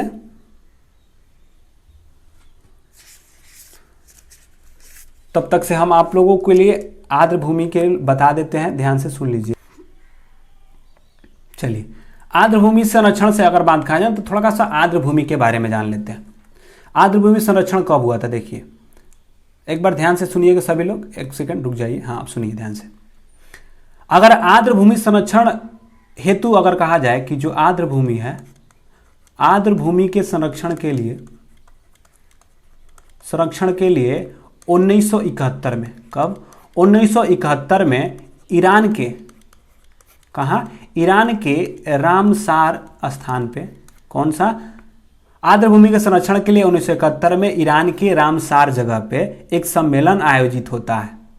मतलब कि जो जितने भी विश्व में आर्द्र भूमि है उसके संरक्षण के लिए 1971 में ईरान के राम शहर में एक सम्मेलन हुआ था। और जो होता है यह कार्यरत कब से हो जाता है, तो 1975 से प्रभावी में होता है। और भारत कब शामिल होता है, तो 1982 में शामिल होता है। तो क्वेश्चन बन सकता है कि आर्द्र भूमि संरक्षण जो है, संरक्षण के लिए कब हुआ था, तो 1971 के ईरान के रामसार में हुआ था, 75 में यह कार्यरत हुआ, और भारत जो है 1982 में शामिल हुआ था। 1982 में भारत शामिल हुआ था, इस बातों को ध्यान में रखिएगा। अगला सुनिए, विश्व भर में अगर कहा जाए कि विश्व भर में, एक सेकेंड, जो विश्व भर में कुल 2400, कितने, कुल 2400 से अधिक रामसार है, जो आर्द्र भूमि है जिसे कहते हैं रामसार है, आर्द्र भूमि को ही रामसार कहा जाता है। तो कुल 24, विश्व भर में कुल 2400 से अधिक रामसार है। अभी हाल ही में जुलाई में, कहाँ, जुलाई की अगर बात कहा जाए तो जुलाई 2021 तक, कब? जुलाई 2021 तक भारत में जो अंतर्राष्ट्रीय महोत्सव की कुल आर्द्र भूमियों की जो श्रेणी है, रामसार की कुल संख्या जो है 42 हो गई। ये भी पूछ सकता है कि भारत में जुलाई 2021 तक रामसारों की संख्या कितनी है? 42 है। क्या है? 42 हो गई है। अभी हाल ही में कुछ रामसार को शामिल किया गया है जिनको कि आपको जानना अति महत्वपूर्ण है, जो कि क्वेश्चन आपसे बन सकते हैं, जैसे कि आसन कंजर्वेशन, एक सेकेंड रुक जाइएगा, आसन कंजर्वेशन रिजर्व को अभी हाल ही में शामिल किया गया। यह है कहाँ? तो उत्तराखंड में। यह उत्तराखंड में अभी इसको शामिल किया गया है। तो पूछे कि जो आसन कंजर्वेशन रिजर्व जो रामसार में शामिल किया गया, ये कहाँ है? उत्तराखंड में है। 2-3 को और है जिसको कि आपको याद रखना है, जैसे कि है कांवरताल। कांवरताल, ये भी रामसार में शामिल किया गया है। यह कहाँ है? तो बिहार में है। बिहार में रामसार है। कांवरताल रामसार कहाँ है? बिहार में, जो कि अभी शामिल किया गया है। लोनार को भी शामिल किया गया है। लोनार जो झील है यह महाराष्ट्र में है, इसको भी शामिल किया गया है। सुर सरोवर यह यूपी में है, इसको भी शामिल किया गया है। और एक और ध्यान से याद रख लीजिए, जब कि हाल ही में शामिल किया गया, उसका नाम है तसोकर आर्द्र भूमि परिसर। यह कहाँ है? यह आपके लद्दाख में है। इस बातों को भी आप ध्यान में रखेंगे, ये सारे क्वेश्चन आपसे बन सकते हैं। और इससे जुड़े कुछ और क्वेश्चन बन सकते हैं मेरे भाई, थोड़ा सा ध्यान देके सुन लेना। कि अगर पूछे कि सबसे अधिक रामसार की संख्या कहाँ है, तो जो यूनाइटेड किंगडम होता है, जिसे यूके कहते हैं, यूके में रामसारों की संख्या 175 है। जैसे हमारे यहाँ 42 है, उसके यहाँ 175 है, सूची में शामिल है। रामसार के सूची में शामिल होने वाला प्रथम, अगर पूछे कि जो रामसार है इसमें प्रथम किसको शामिल किया गया था, तो प्रथम जो था ऑस्ट्रेलिया का उसका नाम था क्या? कोबर्ग प्रायद्वीप को, यानी आपसे पूछ सकता है कि प्रथम रामसार में ऑस्ट्रेलिया के कोबर्ग प्रायद्वीप को शामिल किया गया था। जबकि भारत की अगर बात कहा जाए और कब शामिल किया गया था, तो 1974 में किया गया था। ये भी याद रख सकते हैं, कब किया गया था? 1974 में। फिर आपसे क्वेश्चन बन सकता है कि भारत का सबसे बड़ा आर्द्र भूमि संरक्षण में जो रामसार में है कौन है, तो सुंदरबन डेल्टा है। सुंदरबन डेल्टा जो है यह रामसार में शामिल हुआ है, सबसे बड़ा है। और भारत का सबसे छोटा पूछे, बड़ा तो आप सुंदरबन डेल्टा दे देंगे, छोटा कहेगा तो उनका नाम है रेणुका वेटलैंड, जो कि हिमाचल प्रदेश में है। ये भी याद रखिएगा, सबसे बड़ा सुंदरबन डेल्टा रामसार में शामिल हुआ है, सबसे छोटा रेणुका वेटलैंड है, जो कि हिमाचल प्रदेश में है। अब भारत का एकमात्र कृत्रिम आर्द्र भूमि स्थल जो है वे है हरिके बैराज। इस बातों को भी ध्यान में रखेंगे। तो ये सारे के सारे आपसे क्वेश्चन बन सकते हैं, इस बातों को ध्यान में रहिए। अब आइए इस क्वेश्चन का आंसर ले लीजिए मेरे भाई। क्या आर्द्र भूमि संरक्षण के लिए प्रबंधन के लिए भारत का पहला किस शहर में स्थापित किया जा रहा है, तो वे है आपके चेन्नई में इसका किया जा रहा है। इस बातों को ध्यान में रखिएगा। अगला, वन स्कूल वन IAS योजना किस राज्य सरकार की योजना है, प्रारंभ की गई है? मध्य प्रदेश की, उड़ीसा की, आंध्र प्रदेश की और केरल की। ये सारे के सारे आपको पता होने चाहिए। कि बताइए पहले तो मुख्यमंत्री सबको याद है ना, मुख्यमंत्री शिवराज सिंह चौहान। और कौन हो जाएगा? उत्तर प्रदेश के मंगू भाई, छगन भाई पटेल हैं मध्य प्रदेश के। उड़ीसा के गणेशी लाल और नवीन पटनायक। आंध्र प्रदेश के कौन बने हैं? तो जगमोहन रेड्डी हैं। कौन है? जगमोहन रेड्डी हैं। और जो यहाँ के राज्यपाल हैं उनका क्या नाम है? तो विश्वभूषण हरिश्चंद्र। केरल के प्रमोद सावंत। और कौन हो गए हैं? आरिफ मोहम्मद खान। ये तथ्य है इनका। लेकिन आपसे योजना पूछा है तो क्या आपको योजना के जानने का हक नहीं है कि किस राज्य में कौन सी योजनाएं चल रही हैं? क्योंकि आपको याद रखना होता है कि कौन से राज्य में कौन सी योजनाएं चल रही हैं, इससे भी क्वेश्चन बना है। तो वन स्कूल वन आईएएस योजना आपको तो पता है कि जो केरल सरकार है, यह केरल सरकार की योजना है वन स्कूल वन आईएएस योजना। और एक और इसकी राज्य सरकार के द्वारा योजना चलाई जा रही है जिसका नाम है नमथ बसाई कार्यक्रम। जबकि मध्य प्रदेश में बहुत सारा अभियान है, जैसे कि याद रख सकते हैं, एक मास्क अनेक जिंदगी अभियान, FIR आपके द्वारा, लॉन्च पैड योजना, मुख्यमंत्री कोविड-19 बाल श्रम योजना, जन सुनवाई योजना, किल कोरोना योजना, रोजगार सेतु और अंकुर योजना सब मध्य प्रदेश की है। जबकि उड़ीसा के आप याद रख सकते हैं, उड़ीसा का कौन है, उड़ीसा का ध्यान रखिएगा, गोपा बंधु संवादिका स्वास्थ्य योजना, बिंदु सागर सफाई योजना और आशीर्वाद योजना सब सारे के सारे उड़ीसा के हैं। तो ये सारे के सारे आपसे पूछा था वन आईएएस योजना कहाँ के हैं, केरल के, याद रखिएगा।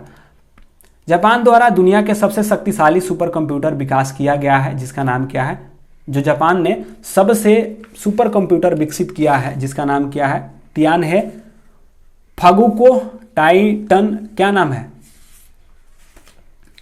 जल्दी से आंसर करेंगे, इसका क्या नाम है।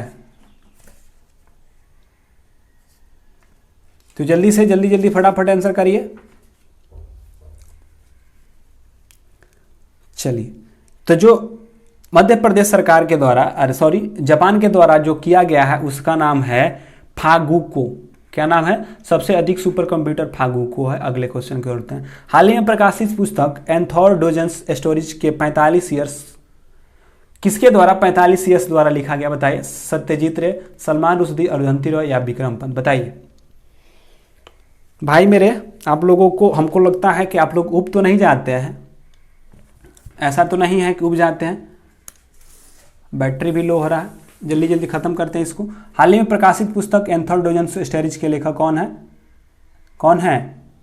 चलिए, इसका आंसर जो हो जाएगा आपका पता होना चाहिए कि यह जो है सत्यजीत रे के द्वारा लिखा गया है। अगले क्वेश्चन की ओर आते हैं। किस देश ने जलवायु परिवर्तन से निपटने के लिए हरित पहल कार्यक्रम की शुरुआत किया है? जो हरित पहल है किसके द्वारा शुरू किया गया है, बताइए जल्दी से। यह आपके सऊदी अरब के द्वारा किया गया है, याद रखिएगा। अगला, हाल ही में आरबीआई के डिप्टी गवर्नर कौन के रूप में किसे चुना गया है? आपको बताना है डिप्टी गवर्नर के रूप में किसे चुना गया है। तो जल्दी से बताएंगे कि डिप्टी गवर्नर के रूप में किसे चुना गया है।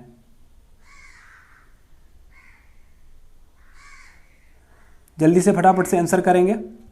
वैशाली हिस्से, अमिताभ चौधरी, टी रविशंकर को या प्रफुल्ल चंद्र पंत को। तो आप सबों को पता है कि अभी हाल ही में टी रविशंकर को चुना गया है। अगले, हाल ही में वह प्रथम राज्य कौन बन गया जिसने real time digital flood reporting and information management मिले फॉरम्स का शुभ आरंभ किया है? उड़ीसा, असम, गुजरात, बताइए। जल्दी से सभी लोग इसका आंसर करेंगे। जल्दी से आंसर करिए सभी लोग। तो यह हो गया है असम सरकार। कौन किसके द्वारा? असम सरकार के द्वारा किया गया। तो ये क्या थे आपके आज के क्वेश्चन थे। और आज का सेशन कैसा लगा सभी लोग जाते जाते कमेंट बॉक्स में सभी लोग करेंगे। और एक बात और, आप लोगों की जनसंख्या जैसे कि तैसी है, मेरी मेहनत बढ़ती जा रही है लेकिन आप लोगों की संख्या नहीं बढ़ रही है। क्या आप लोगों की मेरी मेहनत अच्छी नहीं है? और हमको लगता है 2 दिन देख लिए, 2 दिन से देख रहे हैं कि अगर लोग भागेंगे तो भाई हमको तो टिक कराना होगा, क्योंकि हम सोचते हैं कि डिस्कशन करेंगे तो उससे जुड़ी जो क्वेश्चन होंगी आपको आगे मिलती चली जाएंगी। तो आप मेरे लिए यानी इस सेशन के लिए 9 से 11 का आपको एक फिल्म का सेशंस रहेगा। मान लीजिए कि 9 से 11 आपका सेशंस होगा ही होगा। 2 घंटा का कम से कम यह 2 घंटा का सेशन में होगा, क्योंकि 1 घंटा 10 मिनट तक हम लोग साइंस और 1 घंटा 10 मिनट तक हम लोग करंट अफेयर्स को दे सकते हैं। एक ही बैठे 2 घंटा पढ़ सकते हैं। तो पढ़ने की जिनमें क्षमता होगी वही कुछ अच्छे कर पाएंगे, बाकी तो बात की बात है।